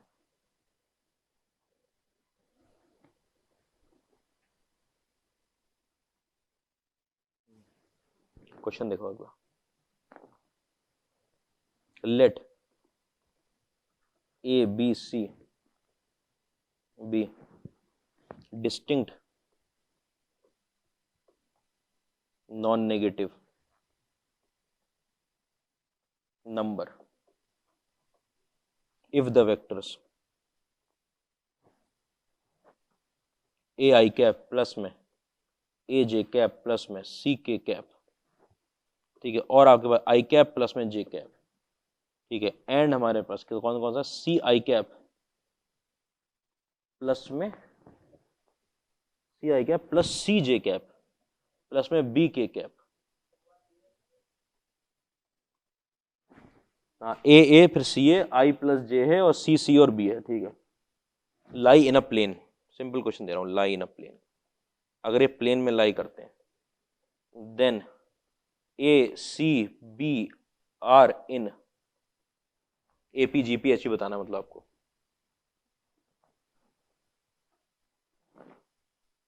Distinct non negative number. ये वेक्टर जो है एक प्लेन में लाई करते हैं, कोप्लेनर है तीनों वेक्टर। अगर कोप्लेनर है आपको पता है डिटर्मिनेंट जीरो करना है, डिटर्मिनेंट जीरो करने ए सी बी के बारे में बताना है, किसमें एपी जीपी एचपी किसमें लाई करेगा। ये अपने आप में कैसे वेक्टर होगा, कोप्लेनर। कोप्लेनर होगा आपको पता है डिटर्मिनेंट यहां पर ए और सी, यहां पर 1 1 और 0, यहां पर सी और बी, ये डिटर्मिनेंट आपको जीरो करना है।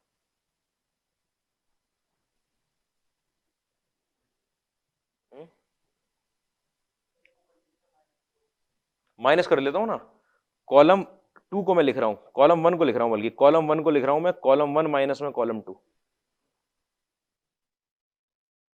अरे कुछ ना कुछ आई प्लस जे ही था, आई प्लस के है, वही तो मैं देख रहा हूँ कि यहाँ पे ऐसा कैसे हो सकता है, आई प्लस के बदल लो भाई जरा सा, आई प्लस के, तो ये 0 और ये 1, फिर तो 0 ही आ जाता, फिर तो कभी वैल्यू नहीं निकलती, कोई सवाल ही नहीं था। तब भी सब्ट्रैक्ट ही कर रहे हैं, ठीक है, सब्ट्रैक्ट करिए, ये बन गया मेरे पास 0, C1 में चेंज कर रहा हूँ, ये C1 ये 1 आएगा और ये 0 आएगा, ठीक है। यहाँ पर लगा A 0 और C, और यहाँ पर लगा C1 और B, इसकी वैल्यू कितनी आ रही है आपके पास 0, ठीक है। ये कॉलम 1 से एक्सपेंशन करते हैं, कॉलम 1 से एक्सपेंशन करेंगे -1 के साथ,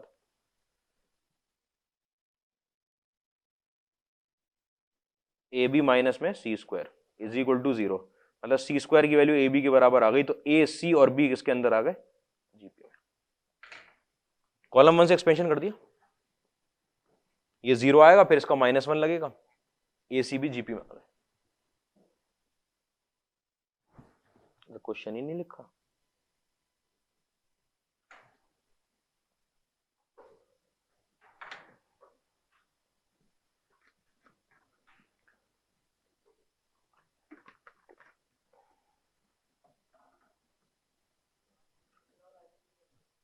हाँ 2015 का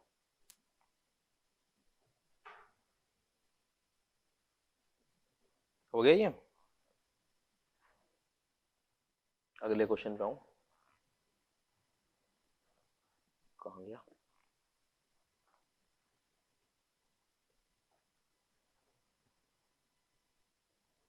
ठीक है आओ, अरे ये रहा,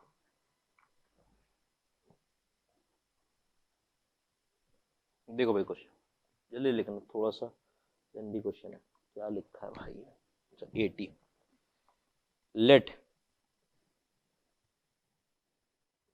देखो ये अपने आप में ये चीज लिखी गई है, इसका मतलब अगर आपका ऐसा फंक्शन आया, ठीक है, तो अगर ऐसा वेक्टर आया तो ये अपने आप में ये तकलीफ है, ये है तकलीफ थोड़ी सी। ये तकलीफ क्यों है? क्योंकि अपने आप में जो कंपोनेंट दे रखे होंगे, आई जे के जो कंपोनेंट होंगे वो टी के फंक्शन होंगे, टी के फंक्शन होने वाले हैं, ठीक है। मैं लिख रहा हूं f1t आई कैप प्लस में f2t जे कैप, ठीक है। एंड आपसे पूछा गया है कि बी वेक्टर यहां पर t is equal to g1t I cap plus में g2t के कैप, ठीक है, जहां पर आपका t बिलोंग करता है 0 से लेकर 1 में।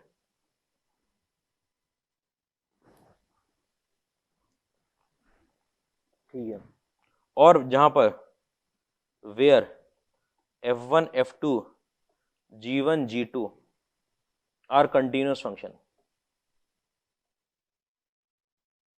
कंटिन्यूअस फंक्शन क्या दे रखा है? If A vector t and B vector t are non zero vector,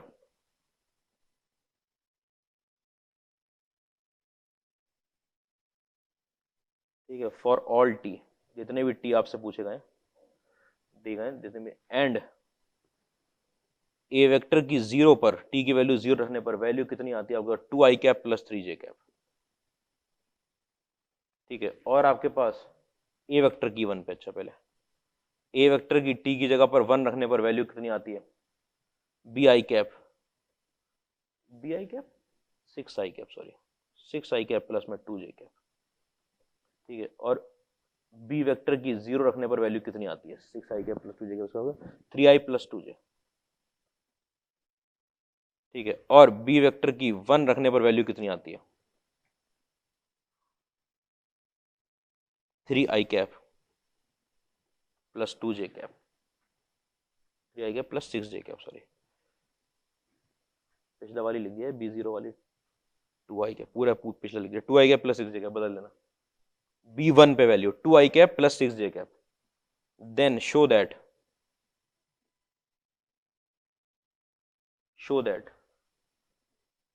A T and B T are parallel for some T, किसी टी की वैल्यू के लिए वो पैरेलल है।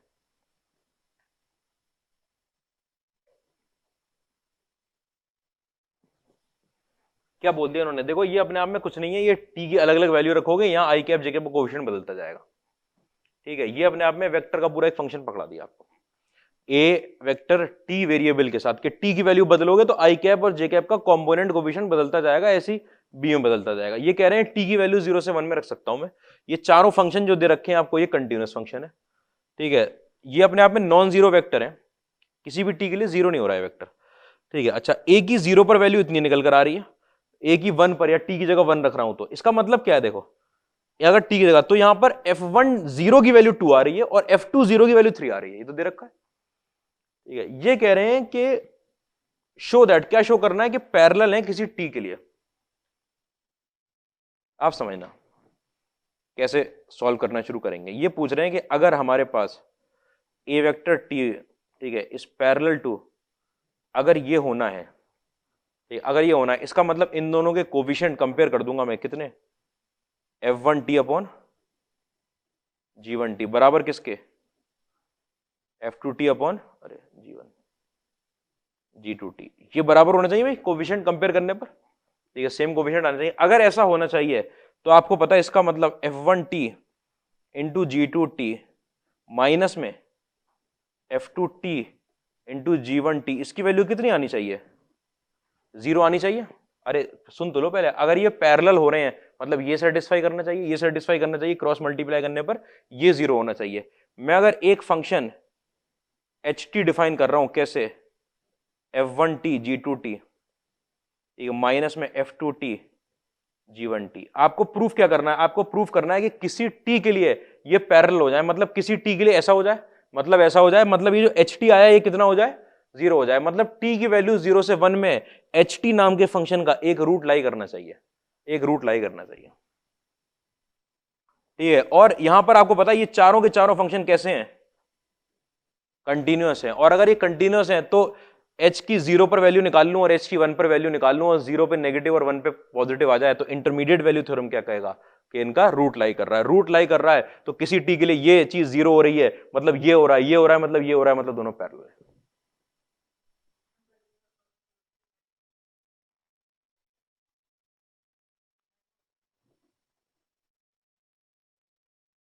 फंक्शन अगर कंटिन्यूअस ना हो तो उन पॉइंट्स पे नहीं होगा, बाकी तो जगह पर हो जाएगा। मान लो ग्रेटेस्ट इंटीजर लगा हुआ होता है 0 से 1 ओपन इंटरवल के बीच में, कोई परेशानी नहीं था, या 1 से 2 ओपन इंटरवल के बीच में। ग्रेटेस्ट इंटीजर अपने आप में वो कंटिन्यूअस फंक्शन नहीं है, लेकिन उस इंटरवल में कंटिन्यूअस है। फिर आप इंटरवल में ब्रेक करते, इंटरवल में ब्रेक करते। ठीक है, हाँ भाई जरा बता दो मुझे, ये कंटिन्यूअस h की 0 पर अगर मैंने वैल्यू निकाली, कितनी वैल्यू निकल कर आई आपके पास? f1 0, g2 0, माइनस में f2 0 और g1 0। कितनी कितनी वैल्यू है इनकी? f1 0 की वैल्यू कहां मिलेगी? देखो जब ये रखा गया है, ठीक है, तो f1 0 जो है आपके पास वो 2 है। भाई यहां 0 रखूंगा तो यहां 0 आएगा, f1 0 i कैप का कोफिशिएंट होगा 2 है, ठीक है, और f2 0 कितना है मेरे पास? 3 है। ऐसे यहां 0 रखने पर g1 0 जो है वो 3 और g2 0 जो है वो 2 है। g1 की 0 पर वैल्यू कितनी है? 3 है, और g2 की जो 0 पर वैल्यू है वो 2 है। ठीक है, तो कितना निकल कर आया आपके पास? यहां पर निकल कर आया 2 इंटू 2 माइनस में f2 0 का मतलब 3 इंटू 3 कितना है? -5 नेगेटिव आ चुका है। h की 1 पर वैल्यू f1 1, g2 के अंदर 1, माइनस में f2 के अंदर 1 और g1 के अंदर 1। हाँ भाई जरा वैल्यू पुट करवाना। f1 की 1 पर वैल्यू जब ये पुट किया है तो आपको पता है यहां f1 t था, यहां f1 1 आया होगा, कितना है वो? 6। ठीक है, यहां पर f2 1 की वैल्यू 2 आई है, f2 की 1 पर वैल्यू कितनी आई है? 2 आई है। यहां पर आपकी g1 की जो वैल्यू आई है, g1 की 1 पर वैल्यू, यहां पर gt पड़ा हुआ था ना, g1 t, t की जगह 1 पुट करूंगा तो g1 1 की वैल्यू कितनी आएगी? 2। ठीक है, और यहां पर g2 1 की वैल्यू कितनी आ रही है आपके पास? 6। 6 इंटू 6 माइनस 2 इंटू 2 कितना आ रहा है? 32। आपको पता है कि t इज इक्वल टू 0 के लिए h की वैल्यू -5 थी और t इज इक्वल टू 1 के लिए उसकी वैल्यू 32 चली गई। कंटिन्यूअस फंक्शन है। आप बोलोगे कि क्योंकि मेरा h0 इंटू h1 कैसा आ रहा है भाई? नेगेटिव आ रहा है। This implies there exist a t belonging to, कहां से कहां के बीच में? 0 से 1 के बीच में, सच दैट ht की वैल्यू कितनी हो जाएगी? 0 हो जाएगी। अरे प्रोडक्ट नेगेटिव आ गया ना, तो इंटरमीडिएट वैल्यू थ्योरम आपसे क्या कहता है? इंटरमीडिएट वैल्यू थ्योरम कैसा? एक टी बिलोंग करेगा जहां पर एच टी 0 हो जाएगा। आपको यही निकालना था, ये निकालना था कि अगर कोई ऐसा टी मिला जिसके लिए ये एच टी 0 हो गया, मतलब ये कंडीशन सेटिस्फाई हो गई, ये सेटिस्फाई हो गई, मतलब ये सेटिस्फाई हो गया, ये सेटिस्फाई हो गया, मतलब कैसे है? पैरेलल है। शो करना था। आईआईटी का सब्जेक्टिव का क्वेश्चन था ये। अच्छा क्वेश्चन क्वेश्चन पूछ लेता हूं।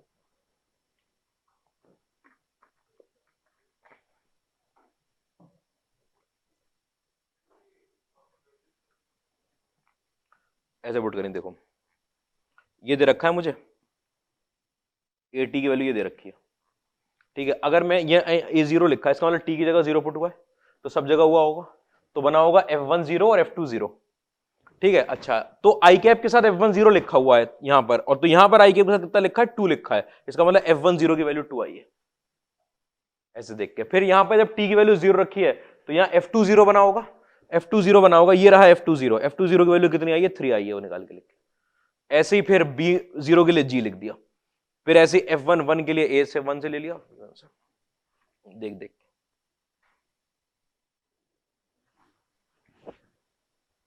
कोई परेशानी तो नहीं इतनी बात में?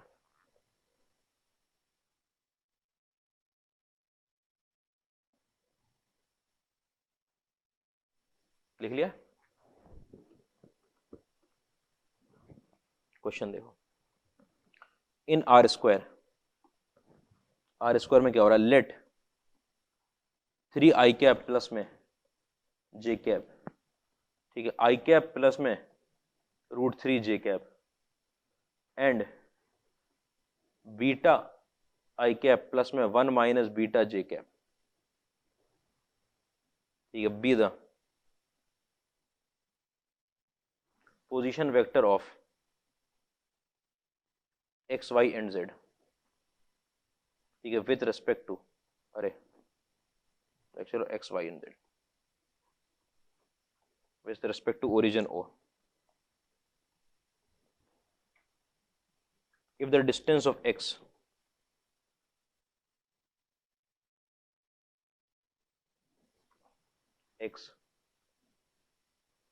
from the bisector of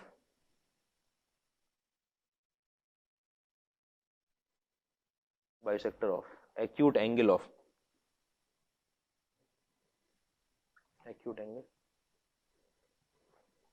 किसके बीच में बनने वाला acute angle, O X and O Y,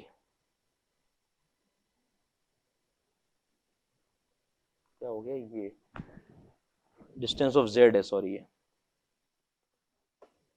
वही तो मैं देख रहा हूँ कि क्या गलत हो रहा है, ओ एक्स लिखा है यहाँ पर, ओ एक्स है ना, ठीक है, इस 3/√2, then possible value of beta r,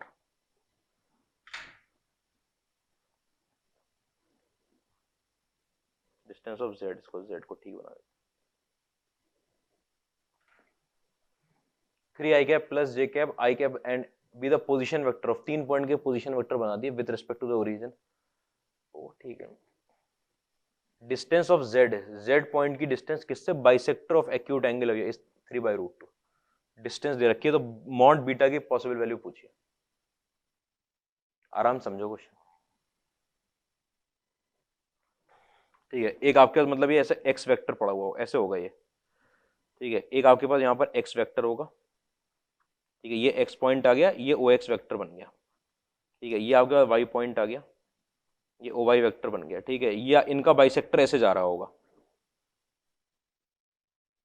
ये बाइसेक्टर है, ठीक है, जेड कोई मान लिया यहाँ पर पॉइंट है, जेड यहाँ पर कोई पॉइंट है, ये कह रहे हैं distance of Z from the bisector of the acute angle, इस पॉइंट की इस लाइन से डिस्टेंस जो है वो दे रखी है इन्होंने कितनी, 3/√2, तो ये कह रहे हैं बीटा की वैल्यू बताओ,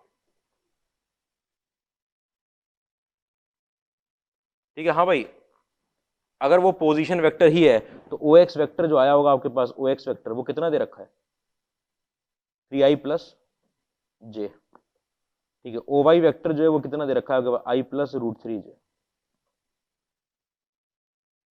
ये तो दे रखे हैं, ओ एक्स वेक्टर ये दे रखा है, ये तो दे रखा है कि एक्स और वाई का पोजीशन वेक्टर है, वही तो ओरिजिन से वेक्टर होता है, O X vector O Y vector, ये दे दिया आपको, मुझे बताओ angle bisector vector angle bisector किसके अलोंग होगा, लेमडा टाइम्स, एंगल बाइसेक्टर तो लिखूंगा, लेमडा टाइम्स क्या लिखूंगा यहाँ पर, ओ एक्स का कैप प्लस में ओ वाई का कैप, यही तो लिखते हैं, ओ एक्स का कैप ओ वाई का कैप, बस एक चीज और देख लो, मैंने गलत लिखा 100%, मुझे पता है मैंने गलत वैल्यू दी है, मुझे देख के समझ में आ गया यहाँ पर क्या, यहाँ √3 है, तभी नीचे ये देखते ही लगा कि उसको वही नहीं निकलेगा, √3 है, ज्यादा गलत नहीं, √3 है बस, कभी कभी बहुत गलत हो जाता है, ठीक है, ओ एक्स कैप, ये छोटी राइटिंग में स्टूडेंट लिख लेते हैं ना, तो इसलिए दिक्कत हो जाती है, ओ एक्स कैप, हाँ साफ है, ठीक है, ओ एक्स कैप की वैल्यू बताओ भाई, ओ एक्स वेक्टर कितना आया निकल के, ओ एक्स वेक्टर कितना दे रखा है आपको, √3 है, √3 आई कैप प्लस में जे कैप डिवाइड बाई 2 हो जाएगा, प्लस में ओ वाई कैप आ गया I plus √3 J cap divide by 2 हो जाएगा, ये कितना बनकर आया यहाँ से, √3 + 1 लेमडा बाई 2, और यहाँ पर क्या लगा हुआ है, आई कैप प्लस जे कैप, ऐसे ही तो बना हुआ है, देखो लेमडा लगा हुआ है, √3 आई कैप को कॉमन निकालूंगा, √3 + 1 times I cap, J cap को कॉमन निकालूंगा, √3 + 1 टाइम्स जे कैप, और बाई 2 भी लगा हुआ है, सब बाहर निकाल लिया मैंने इसको लिख दिया म्यू, क्या इतनी बड़ी वैल्यू लेके चलूं, ये म्यू टाइम्स पड़ा हुआ है आई कैप प्लस में जे कैप, ये एंगल बाइसेक्टर का वेक्टर है, कोई परेशानी तो नहीं इसके अंदर, अच्छा, अगर ये एंगल बाइसेक्टर का वेक्टर है, आपको पता है ये जो वेक्टर लाई करेगा, ये अलोंग द लाइन, किस लाइन के अलोंग लाई करेगा भाई, अरे अब तो तकलीफ में आ जाओगे, कैसे बताएंगे कि किस लाइन के अलोंग लाई करेगा?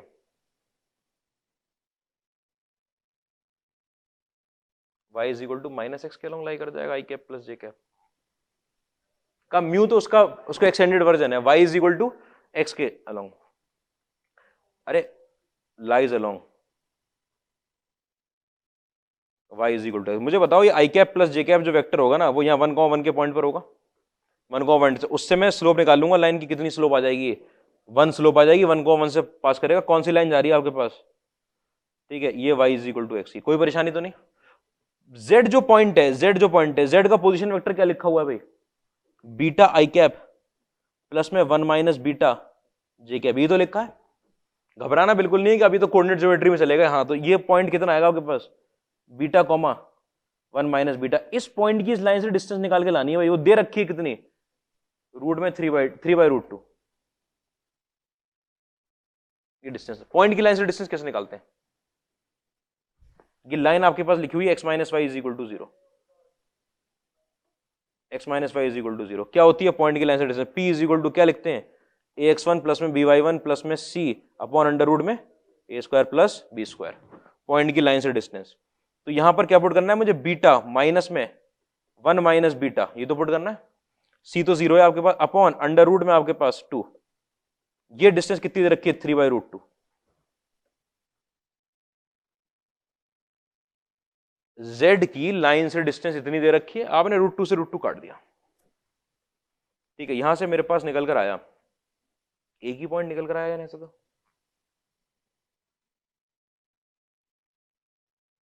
जब एक ही पॉइंट निकल कर आया तो 2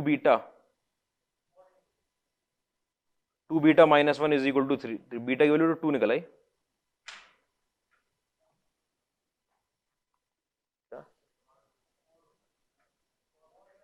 अच्छा, हाँ, फॉर्मूले में, सॉरी, मॉड होता है फॉर्मूले में, बहुत बढ़िया मॉड आता है, मैं कह रहा हूँ पॉसिबल वैल्यूज क्यों पूछी है फिर उन्होंने, ठीक है, मॉड के अंदर आपके पास 2 बीटा माइनस 1 आ गया, मतलब 2 बीटा माइनस 1 की वैल्यू एक बार 3 निकलेगी, और 2 बीटा माइनस 1 की वैल्यू एक बार -3 निकलेगी, यहाँ से बीटा की वैल्यू निकल आएगी 2, यहाँ से बीटा की वैल्यू कितनी निकल कर आएगी, -2 -1, हाँ, तो मॉड बीटा की वैल्यू कितनी आ गई, 1 आ गई, और मॉड बीटा की वैल्यू कितनी आ गई, 2 आ गई,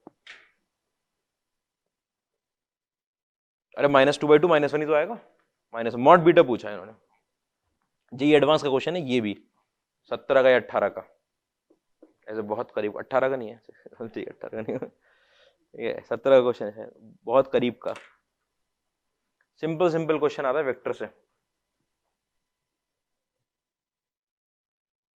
क्वेश्चन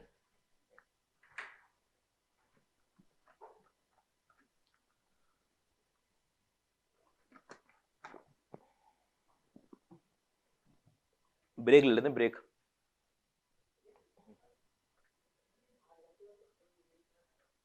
आठ बजे तक है,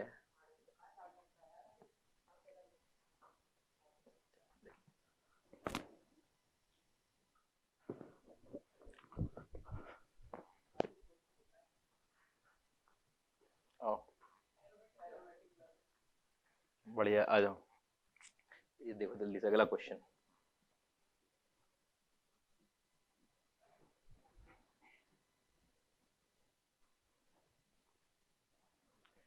क्या दिया, if A vector, B vector and C vector are such that every pair is non-collinear,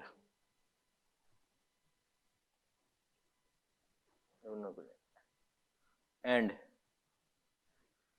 a vector plus b vector, b vector plus c vector are collinear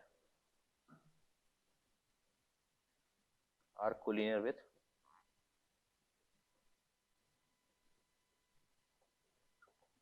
किसके साथ कोलिनियर है, C vector and A vector के साथ, find A vector plus B vector plus में C vector, every pair is non collinear, A और B आपस में non collinear है, लीनियरली इंडिपेंडेंट होंगे, बी और सी नॉन कोलिनियर है, और ए और सी नॉन कोलिनियर है, ये कह रहे हैं ये और ये कोलिनियर आपस में नहीं है, किसके साथ है, ये कोलिनियर है किसके साथ, सी के साथ, और बी प्लस सी कोलिनियर है किसके साथ, ए के साथ। ठीक है, मतलब आपके पास आपको पता है कि ए वेक्टर प्लस में बी वेक्टर आपका कोलिनियर है सी के साथ, मतलब उसे लेमडा सी लिख दो, कोलिनियर है। ठीक है, और साथ में यहाँ पर बी वेक्टर और सी वेक्टर कोलिनियर है ए के साथ, मतलब उसे म्यू ए लिख दो। ठीक है, इन दोनों को सब्ट्रैक्ट कर दिया मैंने, सब्ट्रैक्ट कर दो, 1 में से 2 घटा दो, 1 में से 2 घटा दिया आपने, आपके पास निकल कर आया ए वेक्टर माइनस में C vector is equal to lambda C vector minus में म्यू ए वेक्टर, ये निकल कर आ गया। ठीक है, आपको पता है ए और सी आपस में कोई भी पेयर जो दिया है ए और सी, ये नॉन कोलिनियर है, और अगर नॉन कोलिनियर वेक्टर होते हैं आपके पास तो कैसे होते हैं, दो वेक्टर लीनियरली इंडिपेंडेंट, और लीनियरली इंडिपेंडेंट है तो कोफिशिएंट कंपेयर हो जाएगा, और कोफिशिएंट कंपेयर हो गया तो लेमडा की वैल्यू आ जाएगी -1 और म्यू की वैल्यू आ जाएगी -1, 0 हो गया। ठीक है, यहां पर आ गए ए वेक्टर प्लस में बी वेक्टर, लेमडा सी का मतलब माइनस में सी वेक्टर, मतलब कि यहां से A vector plus B vector plus C vector 0 हो गया। इसका मतलब ए बी सी वेक्टर क्या बना रहे थे, ट्राइंगल की तीनों साइड। अगर ये भी पूछ लिया हो तो ट्राइंगल की तीनों साइड रिप्रेजेंट कर रहे हो।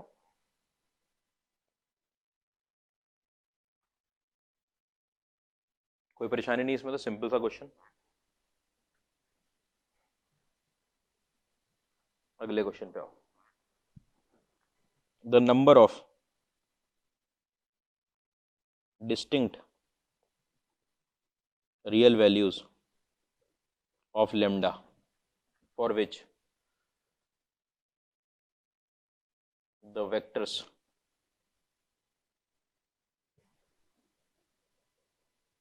Distinct for which vectors minus lambda I cap plus में जे कैप प्लस में के कैप। ठीक है, और आपका आई कैप माइनस में लेमडा स्क्वायर जे कैप प्लस में के कैप, माइनस लेमडा स्क्वायर, यहाँ पे भी लेमडा स्क्वायर कर लेना पहले वाले में भी, and I cap plus J cap minus में लेमडा स्क्वायर के कैप आर कोप्लेनर। तो सिंपल क्वेश्चन जल्दी से निकाल दो। लेमडा स्क्वायर का माइनस लेमडा स्क्वायर जे कैप के कैप, आई कैप माइनस में लेमडा स्क्वायर जे कैप प्लस के कैप, आई cap plus J cap minus में लेमडा स्क्वायर के कैप। अगर कोप्लेनर है तो आपको पता है इनका डिटर्मिनेंट जो आने वाला है माइनस में लेमडा स्क्वायर 1 1 1 माइनस में लेमडा स्क्वायर और 1 और 1 1 और माइनस लेमडा स्क्वायर, इसकी वैल्यू आपकी 0 आने वाली है। और फॉरन सारा रूल लगा दिया आपने, तो माइनस में लेमडा की पावर में 6 प्लस 1 प्लस में 3 times lambda square is equal to 0, यही तो आएगा, 3 times lambda square is equal to 0, minus lambda square, अरे माइनस करेंगे माइनस लेमडा स्क्वायर का। ठीक है, इसमें अगर आप देखो तो आपने लेमडा स्क्वायर की वैल्यू को टी रख दिया अगर, तो यहां पर आपके पास निकल कर आएगा टी की पावर में 6 माइनस में 3t और minus T cube minus 3t minus 2। कौन सी वैल्यू सेटिस्फाई कर रही है, टी की वैल्यू अगर 2 पुट कर दी मैंने तो ये 8 बनेगा, -1 भी सेटिस्फाई कर गई तो रूट तो आ ही गए, -1 सेटिस्फाई कर गई, -1 t is equal to t is equal to -1 ही तो ले नहीं सकता मैं, लेमडा स्क्वायर -1 नहीं हो सकता, ये वैल्यू -1 अगर मैंने पुट करिए हो रहा है ना सेटिस्फाई -1 में, ये 3 हाँ हो रहा है बिल्कुल। ठीक है, 2 अगर मैंने ले ली वैल्यू तो लेमडा स्क्वायर की वैल्यू 2 आ गई। ठीक है, लेमडा स्क्वायर की वैल्यू अगर 2 आ गई मेरे पास तो लेमडा की वैल्यू कितनी आ गई, प्लस माइनस √2। सिंपल क्वेश्चन, दोनों सेटिस्फाई करवा लिए, डिवाइड ही नहीं करना पड़ा। लेकिन क्यूबिक में 3 रूट आने चाहिए थे, क्यों नहीं आ रहा तीसरा रूट, 3 रूट क्यों नहीं आ रहे, 3 रूट क्यों नहीं आ रहे। यहाँ पे लिखा हुआ है 3t स्क्वायर माइनस में t, ये लिखा हुआ है 3t स्क्वायर माइनस में t। अच्छा, यहां से आपने क्या किया, 3t स्क्वायर माइनस में 3 लिखा हुआ है, सॉरी 3t स्क्वायर। ठीक है, यहां से 3 कॉमन निकालिए, मेरे पास t square -1 is equal to 0 आ रहा है। अच्छा, t की वैल्यू प्लस -1 पे 0 हो रही है, प्लस -1 पे 0 हो रही है। अच्छा, मतलब वहां पे मेरा मैक्सिमम और मिनिमम मिल रहा होगा, डेरिवेटिव जहां 0 हो रहा है, डेरिवेटिव जहां 0 हो रहा है। ठीक है, यहां पर अगर मैं 1 पुट कर रहा हूं, देखो -1 पुट करने पर आप समझना, मैं दूसरे तरीके से दिखा रहा हूं कि जब मैंने इसका डेरिवेटिव लिया एफ डैश टी लिया तो ये निकल कर आया, डेरिवेटिव 0 रखा, टी की वैल्यू -1 और +1 पर आ गया, इसका मतलब इस जगह पर मुझे पॉइंट ऑफ मिनिमा और मैक्सिमम मिल रहा होगा, पॉइंट ऑफ मिनिमा या फिर क्या मैक्सिमा, और उसके अंदर से t इज इक्वल टू -1 पर आपका जो ये एफ टी है वो भी कितना आ रहा है 0 आ रहा है। तो ये इस टाइप पे ग्राफ कैसे बनता है कि t इज इक्वल टू -1 जब आपने वैल्यू ली है उस टाइम पे ग्राफ ऐसे जा रहा होगा रिपीटेड रूट वाला, कि डेरिवेटिव भी 0 और फंक्शन की वैल्यू भी 0, ऐसे तो जा रहा होगा टच करके। अरे नहीं समझ में आ रही क्या बात, फिर ऐसे जा रहा होगा यहाँ 2 पर, 1 पर क्या मिल रहा होगा आपको, यहाँ पर 1 पर मिल रहा होगा मैक्सिमा और -1 पे क्या मिल रहा होगा मिनिमा, इस टाइप से हो रहा होगा या उल्टा हो रहा होगा, जैसे भी नीचे से ऊपर जा रहा होगा। -1 पर -1 आपका पॉइंट ऑफ मिनिमा भी आया था, मैक्सिमा भी पॉइंट ऑफ मिनिमा भी आ गया माइनस, और -1 रखने पर ये फंक्शन की वैल्यू भी 0 आ रही है, तो ऐसे ही तो जा रहा होगा ग्राफ, और अगर ऐसे टच करके जाता है तो क्या मिलते हैं रिपीटेड रूट, इसलिए तीसरा रूट नहीं आ रहा, कि 2 तो आ गई वैल्यू, तीसरा क्यों नहीं आ रहा है अगर क्यूबिक है तो, अगर एक आती तो ये बोल देते बाकी ये 2 कैसे होंगे आपके पास, कॉम्प्लेक्स होंगे, तो पेयर में आते हैं, अगर 2 आ गए तो तीसरा भी रियल आना है, तीसरा रियल कौन सा वाला हो गया रिपीटेड, उससे कैलकुलस से सॉल्व कर दिया हमने, नहीं तो आप डिवाइड करके देख लो वो ये अपने आप में ऐसे बनकर आ रहा होगा t-2 और t+1 का होल स्क्वायर, ये आ रहा होगा वो। इसमें परेशानी लग रही क्या, सिंपल क्वेश्चन था।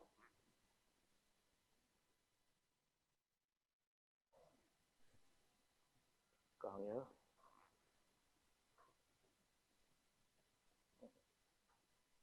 ये नहीं है आपका, अगला क्वेश्चन देखो,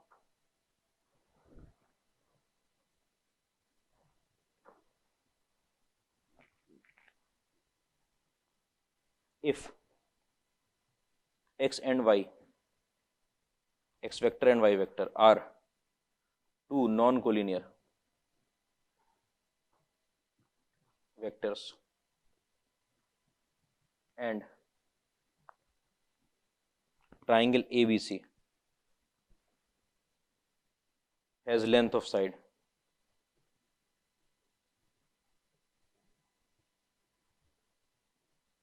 क्या साइड है ए बी एंड सी। बस एक छोटी सी बात इस क्वेश्चन में मुझे चाहिए आपसे, आपके पास नॉलेज होनी चाहिए, एकदम बेवकूफ बन जाना फौरन कि हमें नहीं पता सर आपने नहीं पढ़ा है, ठीक है। अगर मैं x क्रॉस y लिख रहा हूँ, क्रॉस प्रोडक्ट ले रहा हूँ अगर, तो इस वेक्टर की डायरेक्शन क्या होती है, perpendicular to x and y, x और y को जो प्लेन कंटेन कर रहा होगा उसके परपेंडिकुलर, इतनी इन्फॉर्मेशन नॉलेज चाहिए थी आपकी, ठीक है। बस उसके बाद तो हम कर लेंगे ABC एंड यहाँ पर लिखा हुआ 20a माइनस में 15b के साथ लगा हुआ है x वेक्टर, प्लस में आपके पास 15b माइनस में 12c के साथ लगा हुआ है y वेक्टर, प्लस में आपके पास 12c माइनस में 20a के साथ लगा हुआ है x क्रॉस y वेक्टर, ठीक है, is equal to 0। Then triangle ABC is, ये आपसे पूछ रहे हैं क्या वो इक्विलेटरल ट्राइंगल है, क्या वो एक्यूट एंगल ट्राइंगल है, क्या वो ऑब्ट्यूज एंगल ट्राइंगल है, क्या वो राइट एंगल ट्राइंगल है, ठीक है। ये अपने आप में क्रॉस प्रोडक्ट लगा हुआ है,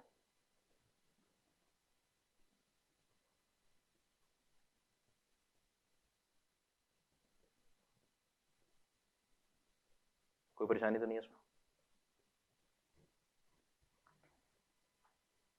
देखना अभी ध्यान से। आपके पास ये जाता है, अगर ये ऐसा प्लेन बना हुआ है,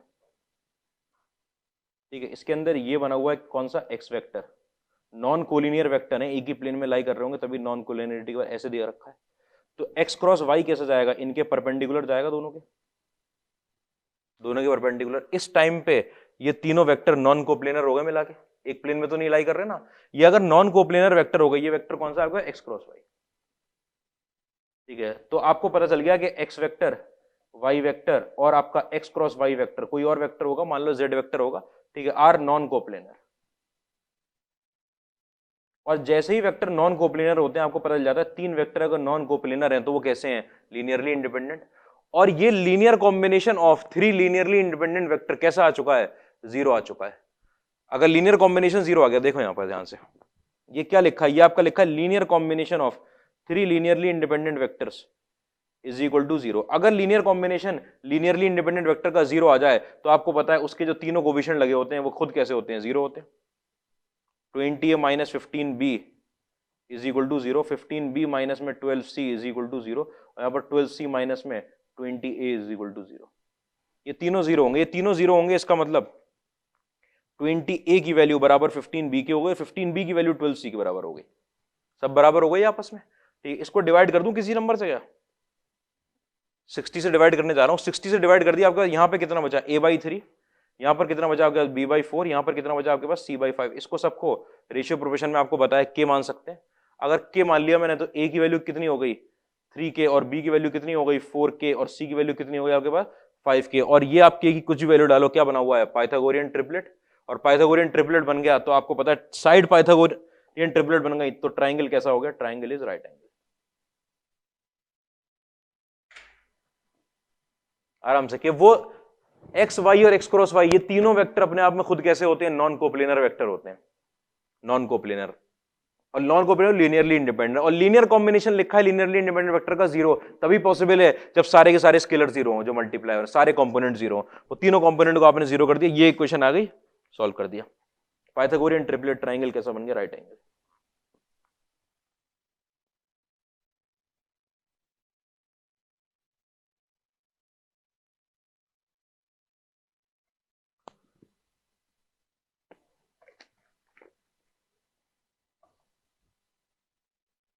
इतनी बातें परेशानी नहीं होनी है। ठीक है, आओ आगे।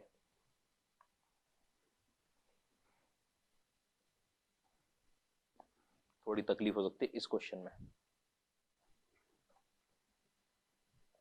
ये consider a set of 8 vectors, क्या लिखा है, कंसीडर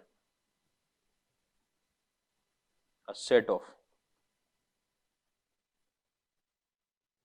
8 वेक्टर, 8 वेक्टर का सेट दिया हुआ है, कैसे, वेक्टर वी कैसे दिया है आपके पास, के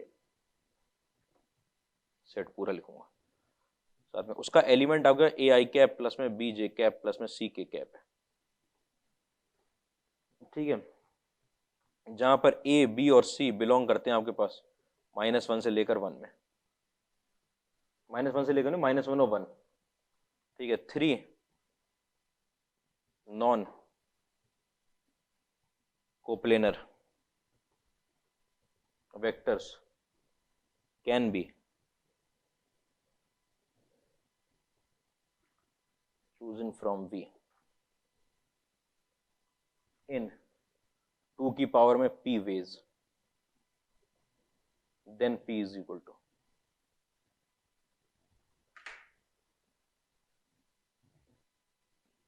एक 8, ये 8 वेक्टर का सेट है, समझ में आ रहा है, 8 वेक्टर का सेट है।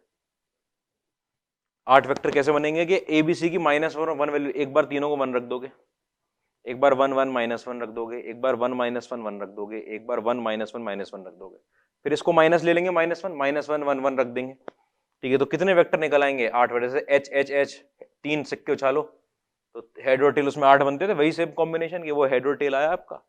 ठीक है, 3 में रखनी है वैल्यूज, 8 वेक्टर निकलेंगे, सेट ऑफ 8 वेक्टर।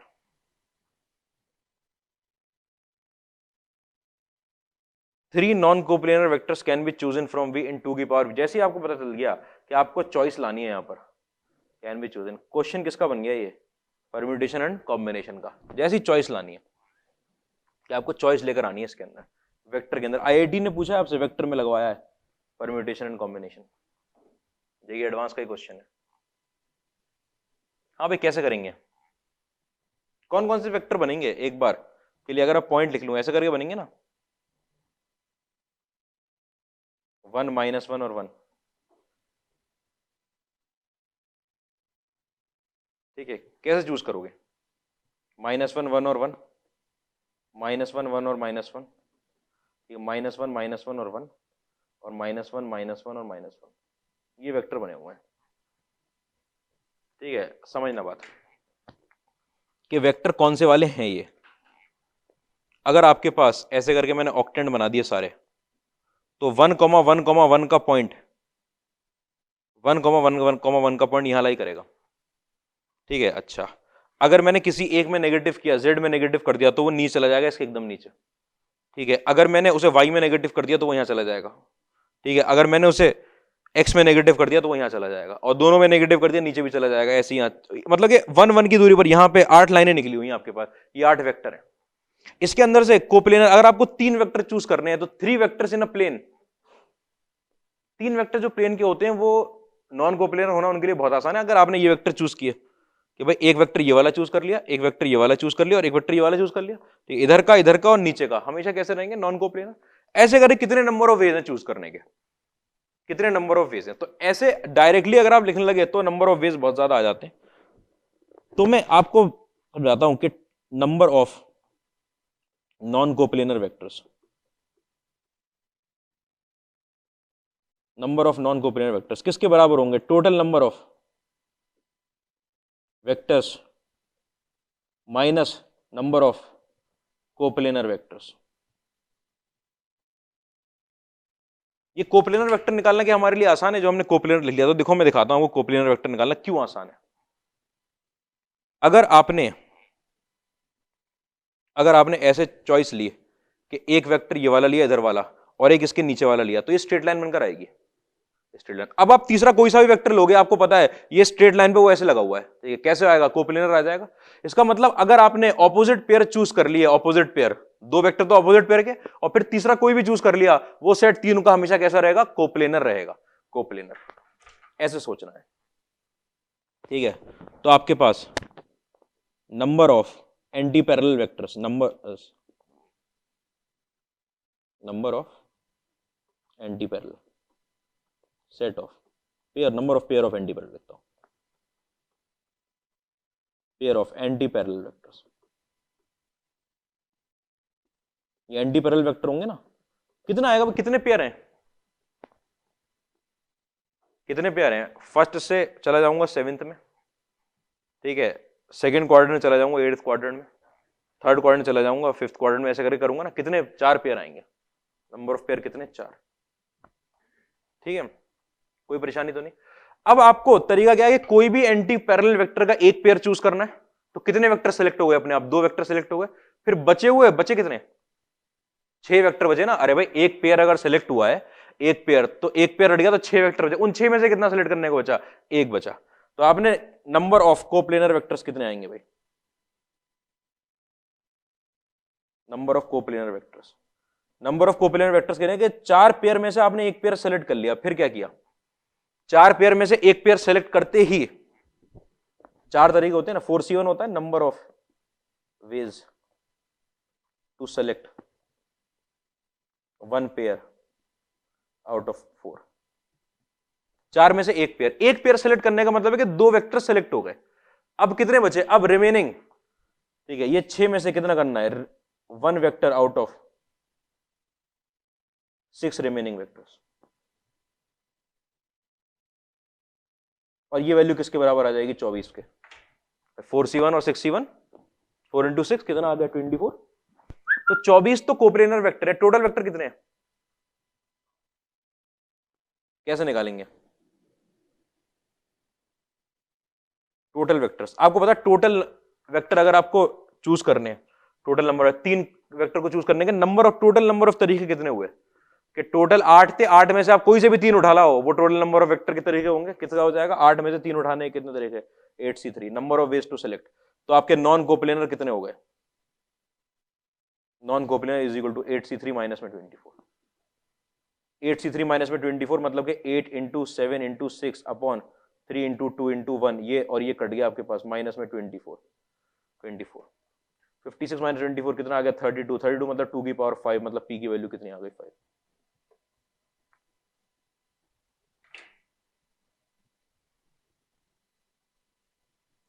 समझ रहे हो बात, क्या क्या परेशानी आ सकती है आपके सामने,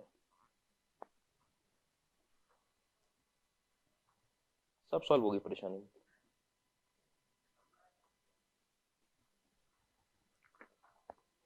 पता नहीं, याद नहीं, 13 का है, 8 कुछ भी हो सकता है, मुझे बिल्कुल याद नहीं किसका है, इससे सिंपल। हाँ,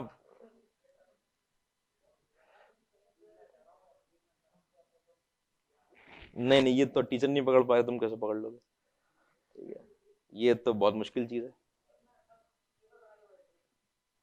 आके बहुत पढ़ाना पड़ता है, तो एक आध दो क्वेश्चन आके अटकता है, अभी तो टाइम है हमारे भाई कहाँ गया क्वेश्चन? तो चलो कल करेंगे क्वेश्चन, ये वाला मैं पहले वो कर रहा हूँ, टॉपिक अगला टॉपिक बढ़ क्वेश्चन तो अब कल आते ही जब शुरू करेंगे तो क्वेश्चन शुरू कर देंगे।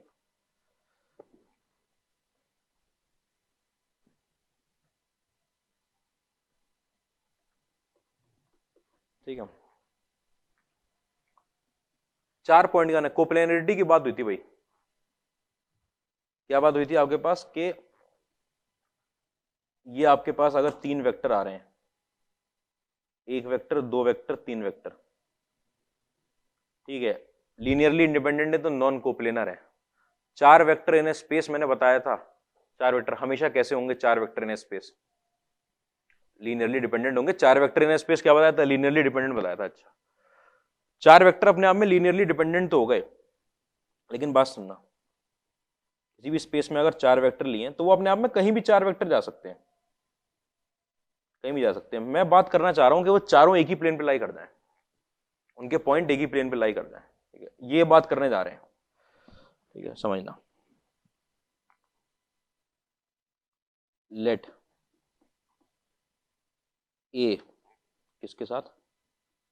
ए वेक्टर, बी किसके साथ? नहीं, X Y Z W. Let A आपके पास लिखा हुआ है यहाँ पर ए वेक्टर, ठीक है, बी लिखा हुआ है आपके पास बी वेक्टर, ठीक है, सी लिखा हुआ है आपके पास सी वेक्टर, और डी लिखा हुआ है आपके पास D vector. Point D R 4 points with position vector. Given position vector है, अरे हेडिंग नहीं है, पॉइंट है एक, ठीक है, गिवन पोजीशन वेक्टर। ठीक है, ये अपने आप में are 4 point with position vector ये, ठीक है, ये चारों पॉइंट एक ही प्लेन में लाई करें, आर कोप्लेनर। ठीक है, तो these 4 points are coplanar if there exist x, y, z और w such that, पहली कंडीशन कि आपके पास x a वेक्टर प्लस में y b वेक्टर प्लस में z c वेक्टर प्लस में w d vector is equal to 0, और दूसरा पॉइंट कि x plus Y plus z plus w। ये अपने आप में एक बहुत अच्छा रिजल्ट भी निकाल के लाता है। ये दोनों चीजें सेटिस्फाई जो कोलिनियर के साथ थी। 3 वेक्टर आपके कोलिनियर कब होते थे? जब उनका लीनियर कॉम्बिनेशन कैसा आ जाए? 0 आ जाए, उनका लीनियर कॉम्बिनेशन 0 आ जाए, और क्या हो जाए? उनके कोफिशिएंट का कंपोनेंट का सम कितना हो जाए? 0 हो जाए। तो यही बात कही है कि 3 पॉइंट आपके कोलिनियर तब होते थे, तो 4 पॉइंट आपके कोप्लेनर कब होंगे? जब उनका लीनियर कॉम्बिनेशन 0 आ जाए और उनका सम कितना आ जाए? कंपोनेंट का 0। वही बात कि ऐसा एक्स वाई जेड और डब्ल्यू लाना है आपको जिसमें ये सेटिस्फाई करता है, ये सेटिस्फाई करता है।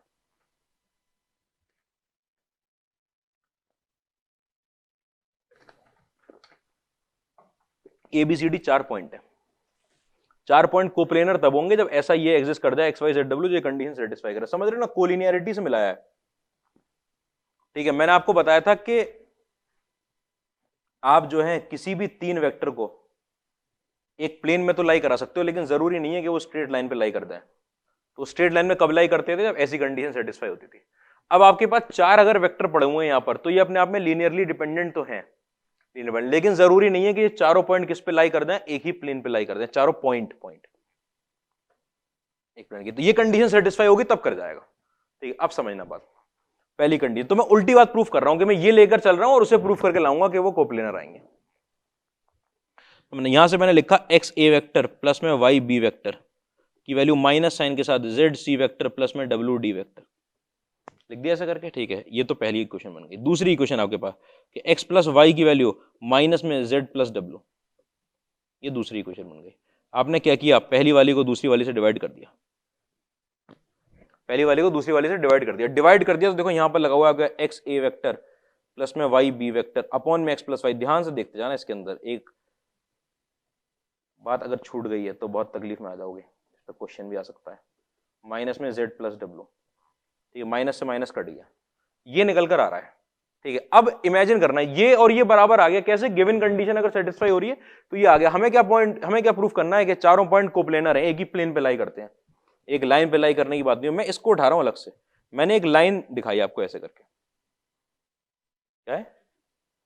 सेक्शन फॉर्मूला लगा हुआ है, बिल्कुल बिल्कुल, कि ये इस पॉइंट का पोजीशन वेक्टर आपके पास ए वेक्टर था, इस पॉइंट का पोजीशन वेक्टर अगर बी वेक्टर था, मेरा कोई पॉइंट पी आ रहा है जो इसको डिवाइड कर रहा है y/x के रेशियो में करेगा, तो देखो x ए वेक्टर प्लस में y बी वेक्टर, ये तो आएगा अपॉन x प्लस वाई, आएगा कि नहीं आएगा? ठीक है, अच्छा फिर मैंने माना कि यहां पर मेरे पास एक पॉइंट c चढ़ा हुआ है जिसका पोजीशन वेक्टर c वेक्टर है, एक पॉइंट d चढ़ा हुआ है जिसका पोजीशन वेक्टर d वेक्टर है, इधर d चढ़ा हुआ है इसका पोजीशन वेक्टर d वेक्टर है, c को नीचे लगाते हैं, इसका पोजीशन वेक्टर c वेक्टर है। यहां पे एक पॉइंट q आया, ठीक, एक पॉइंट q आया। अच्छा q पॉइंट जो है, अगर ये कंडीशन सेटिस्फाई हो रही है, इस कंडीशन को सेटिस्फाई करवाने वाला पॉइंट मान रहा हूं मैं, ठीक है, तो किस रेशियो में डिवाइड कर रहा होगा भाई? c की तरफ क्या आ रहा होगा w, उधर की तरफ क्या आ रहा होगा z, कि z c vector plus w d vector upon z plus w आ रही है बात। इसका मतलब ये अपने आप में किसका लिखा हुआ है? ये p का पोजीशन वेक्टर लिखा हुआ है, लिखा हुआ है, और वो क्या लिखा हुआ है आपके पास? q का पोजीशन वेक्टर लिखा हुआ है, लिखा हुआ है। और अगर दोनों बराबर हैं, इसका मतलब this implies p and q are coinciding, same point है। नहीं आ रही बात समझ में क्या? कि अगर वो सेम पॉइंट है भाई, p का जो पोजीशन वेक्टर आया वो ये था, q का जो पोजीशन वेक्टर आया वो ये था, दोनों बराबर दे रखे, इसका मतलब p और q सेम पॉइंट हो गए। अगर वो सेम पॉइंट हो गए तो आपकी लाइन ऐसे लग गई यहां पर, ठीक है, ये आपके पास a पॉइंट a वेक्टर के साथ, ये पॉइंट इंटरसेक्ट कर रही है यहां पर लाइन, ये आपका b पॉइंट b के पोजीशन वेक्टर के साथ, ये आपका c पॉइंट c के पोजीशन वेक्टर के साथ, और ये आपका d पॉइंट d के पोजीशन वेक्टर के साथ, जहां पे ये y/x में डिवाइड हो रहा है और ये w/z में डिवाइड हो रहा है डिवाइड, ठीक है। अच्छा ये इंटरसेक्टिंग लाइंस हो गई, इसका मतलब this implies AB and CD are intersecting lines. ये कैसी लाइन हो गई? इंटरसेक्टिंग। अब बात समझना, अगर दो लाइन आपकी इंटरसेक्ट कर गई ऐसे करके, और इनके चारों कोनों पर मेरे वेक्टर चढ़े हुए हैं पोजीशन वेक्टर, तो वो चारों पॉइंट में इन दो इंटरसेक्शन लाइन को कहीं भी घुमाता रहूं, किस में लाई करेंगे? हमेशा एक प्लेन में लाई करेंगे, एक प्लेन में, ठीक है। तो इससे एक पॉइंट बात और निकल आ रही है कि दो इंटरसेक्टिंग लाइंस हमेशा कैसी होती हैं? कोप्लेनर। दो लाइन जरूरी नहीं है ऐसे आ रही हैं दो लाइंस, ठीक है, वो कोप्लेनर नहीं है, लाइन हिलती नहीं है, लेकिन दो intersecting lines are always coplanar. यहां से एक कोरोलरी निकल कर आती है हमारे सामने, टू इंटरसेक्टिंग लाइंस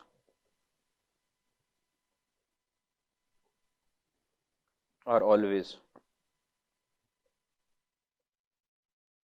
कोप्लेनर। ये सब समझाने के लिए लिखवाया जाता है, आपको याद ये रखना है, और वो कंडीशन, दो इंटरसेक्टिंग लाइंस कैसी होती है? हमेशा कोप्लेनर। चारों पॉइंट की कोप्लेनरिटी कंडीशन थी।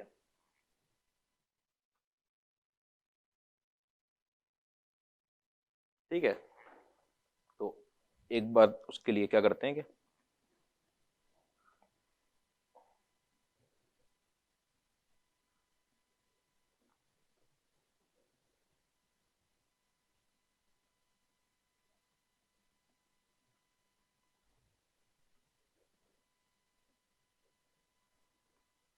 ठीक है, अगर मेरे पास यहाँ, बस ऐसे समझा रहा हूँ, ए वेक्टर आया हुआ है और यहाँ बी वेक्टर आया हुआ है और यहाँ पर मेरे पास सी वेक्टर आया हुआ है, मैं तो परपेंडिकुलर भी नहीं लिया, ठीक है, और यहाँ पर मेरे पास आर वेक्टर आया हुआ है, ठीक है, आपको पता है कि एक्स ए वेक्टर यहाँ तक आ जाएगा, x b y B vector यहाँ तक और जेड सी वेक्टर यहाँ तक आ जाएंगे तीनों, ठीक है। तो आपका जो आर वेक्टर हो जाएगा,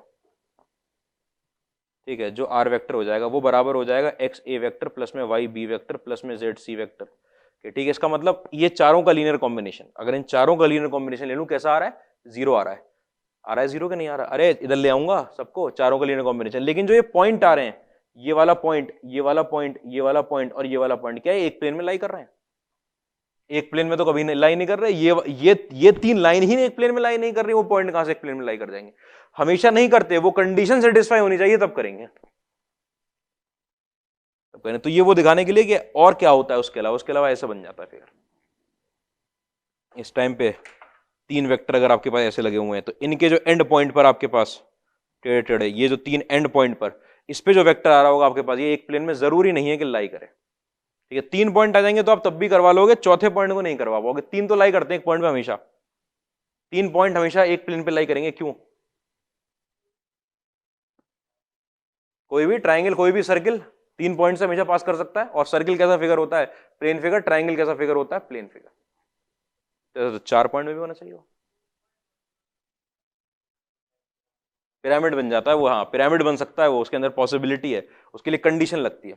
कि 4 पॉइंट में आपके पास आ जाएगा 4 पॉइंट में सर पैरेललोग्राम बना देंगे। अरे मैं 4 पॉइंट ऐसे दूंगा कि नहीं बना पाओगे पैरेललोग्राम।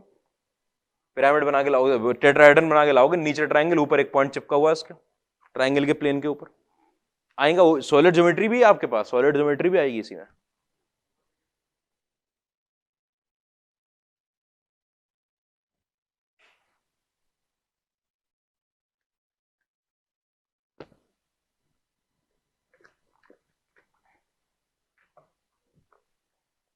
क्या परेशानी है, क्या बता रहे मुझे बता दो।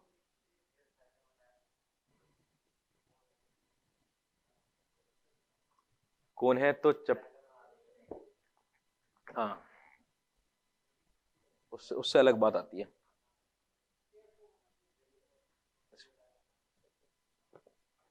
वो फिजिक्स का सब चक्कर है।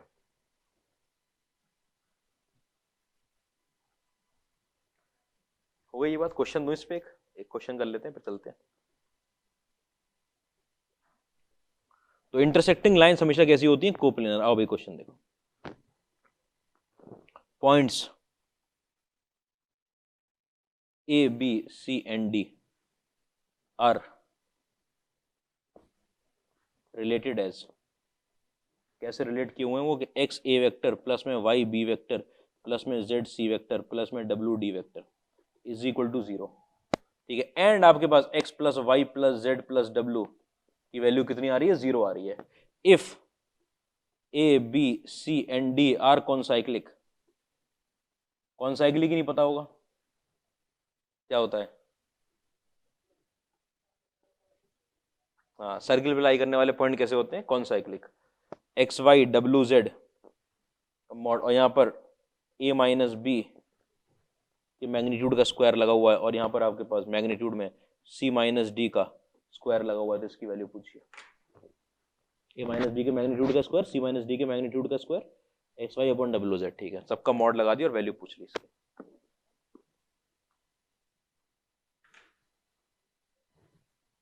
ये एबीसीडी ऐसे पॉइंट रिलेट है। अरे एक तो सेकंड बता देता हूँ भाई। हाँ, ये लिख लेना। क्या, अरे भाई वेक्टर है वो, एन डी, ये इसके पोजीशन वेक्टर है। मतलब रिलेटेड तो है, लेकिन वो पॉइंट कैसे रिलेटेड है इससे, पॉइंट कैसे रिलेटेड है, तो ये एबीसीडी क्या है, ये वेक्टर कौन से, उसके पोजीशन वेक्टर है। Points A B C D are related as, ऐसे रिलेट किए गए हैं, वो ऐसे रिलेट किए गए हैं। आपको पता चल गया यहीं से कि वो कोप्लेनर है, कॉन्साइक्लिक दे रखा है वैसे ही।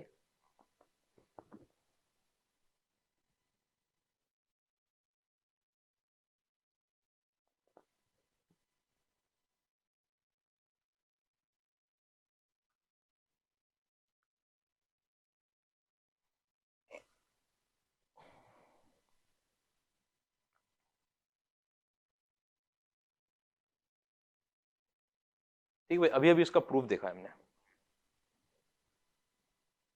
चारों पॉइंट कॉन्साइक्लिक लेंगे, पहले सर्किल बना रहा हूं, पॉइंट को समझना।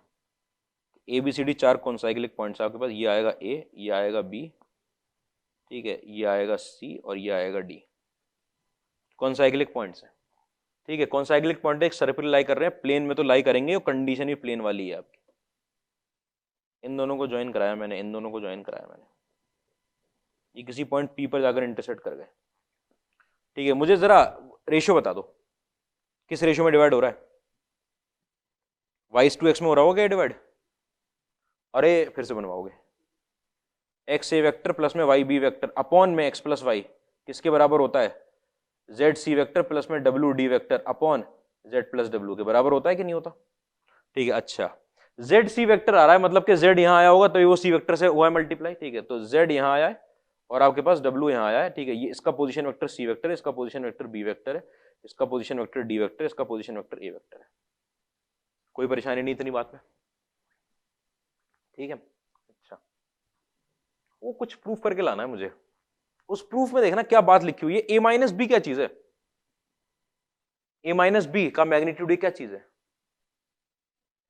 डिस्टेंस कहां से कहां तक की, ए से बी की, इस कॉर्ड की डिस्टेंस है, ये लेंथ है, और ये क्या है, इस कॉर्ड की लेंथ का स्क्वायर है, ये दोनों कॉर्ड की लेंथ का स्क्वायर है। अच्छा, और ये कुछ रेशियो मल्टीप्लाई हो रहे हैं आपस में, कॉर्ड की लेंथ का स्क्वायर हो रहा है। आपसे एक बात करवाता हूं मैं टोलेमीज थ्योरम की। टोलेमीज थ्योरम 10th क्लास पे उतर गए। टोलेमीज थ्योरम आपको क्या कहता है कि P A into P B की वैल्यू किसके बराबर होगी, P C into P D की। सर्कल की स्टार्टिंग में लिखवाया P C into P D, ठीक, इसके बराबर होगी। अब जो पी ए की लेंथ आएगी, बताओ भाई, जो पी ए होगा वो कितना होगा, मतलब पी ए वेक्टर जो होगा वो अपने आप में lambda times A B vector होगा कि नहीं होगा, ये बताओ।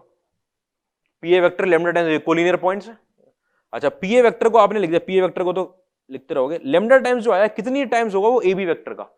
ये पी ए वेक्टर जो है इसकी लेंथ वाई टाइम्स है, टोटल पार्ट्स कितने हैं, एक्स प्लस वाई पार्ट्स हैं, ठीक है, ठीक है, is equal to y upon x plus y के साथ आपके पास a plus a B vector कितना आएगा आपका, बी वेक्टर माइनस में ए वेक्टर। इतनी बात में तो कोई परेशानी नहीं। मैग्नीट्यूड ले लूं अगर मैं इसका, पी ए का मैग्नीट्यूड ले लूं तो वो कितना निकल कर आएगा, मॉड वाई अपॉन, ये तो लेंथ अपने आप में, चलो रेशियो पॉजिटिव लिख लेंगे, मॉड में एक्स प्लस वाई, ठीक, और यहाँ मॉड में बी माइनस है। आ जाएगा ऐसा कि नहीं आएगा, आराम से देख लो।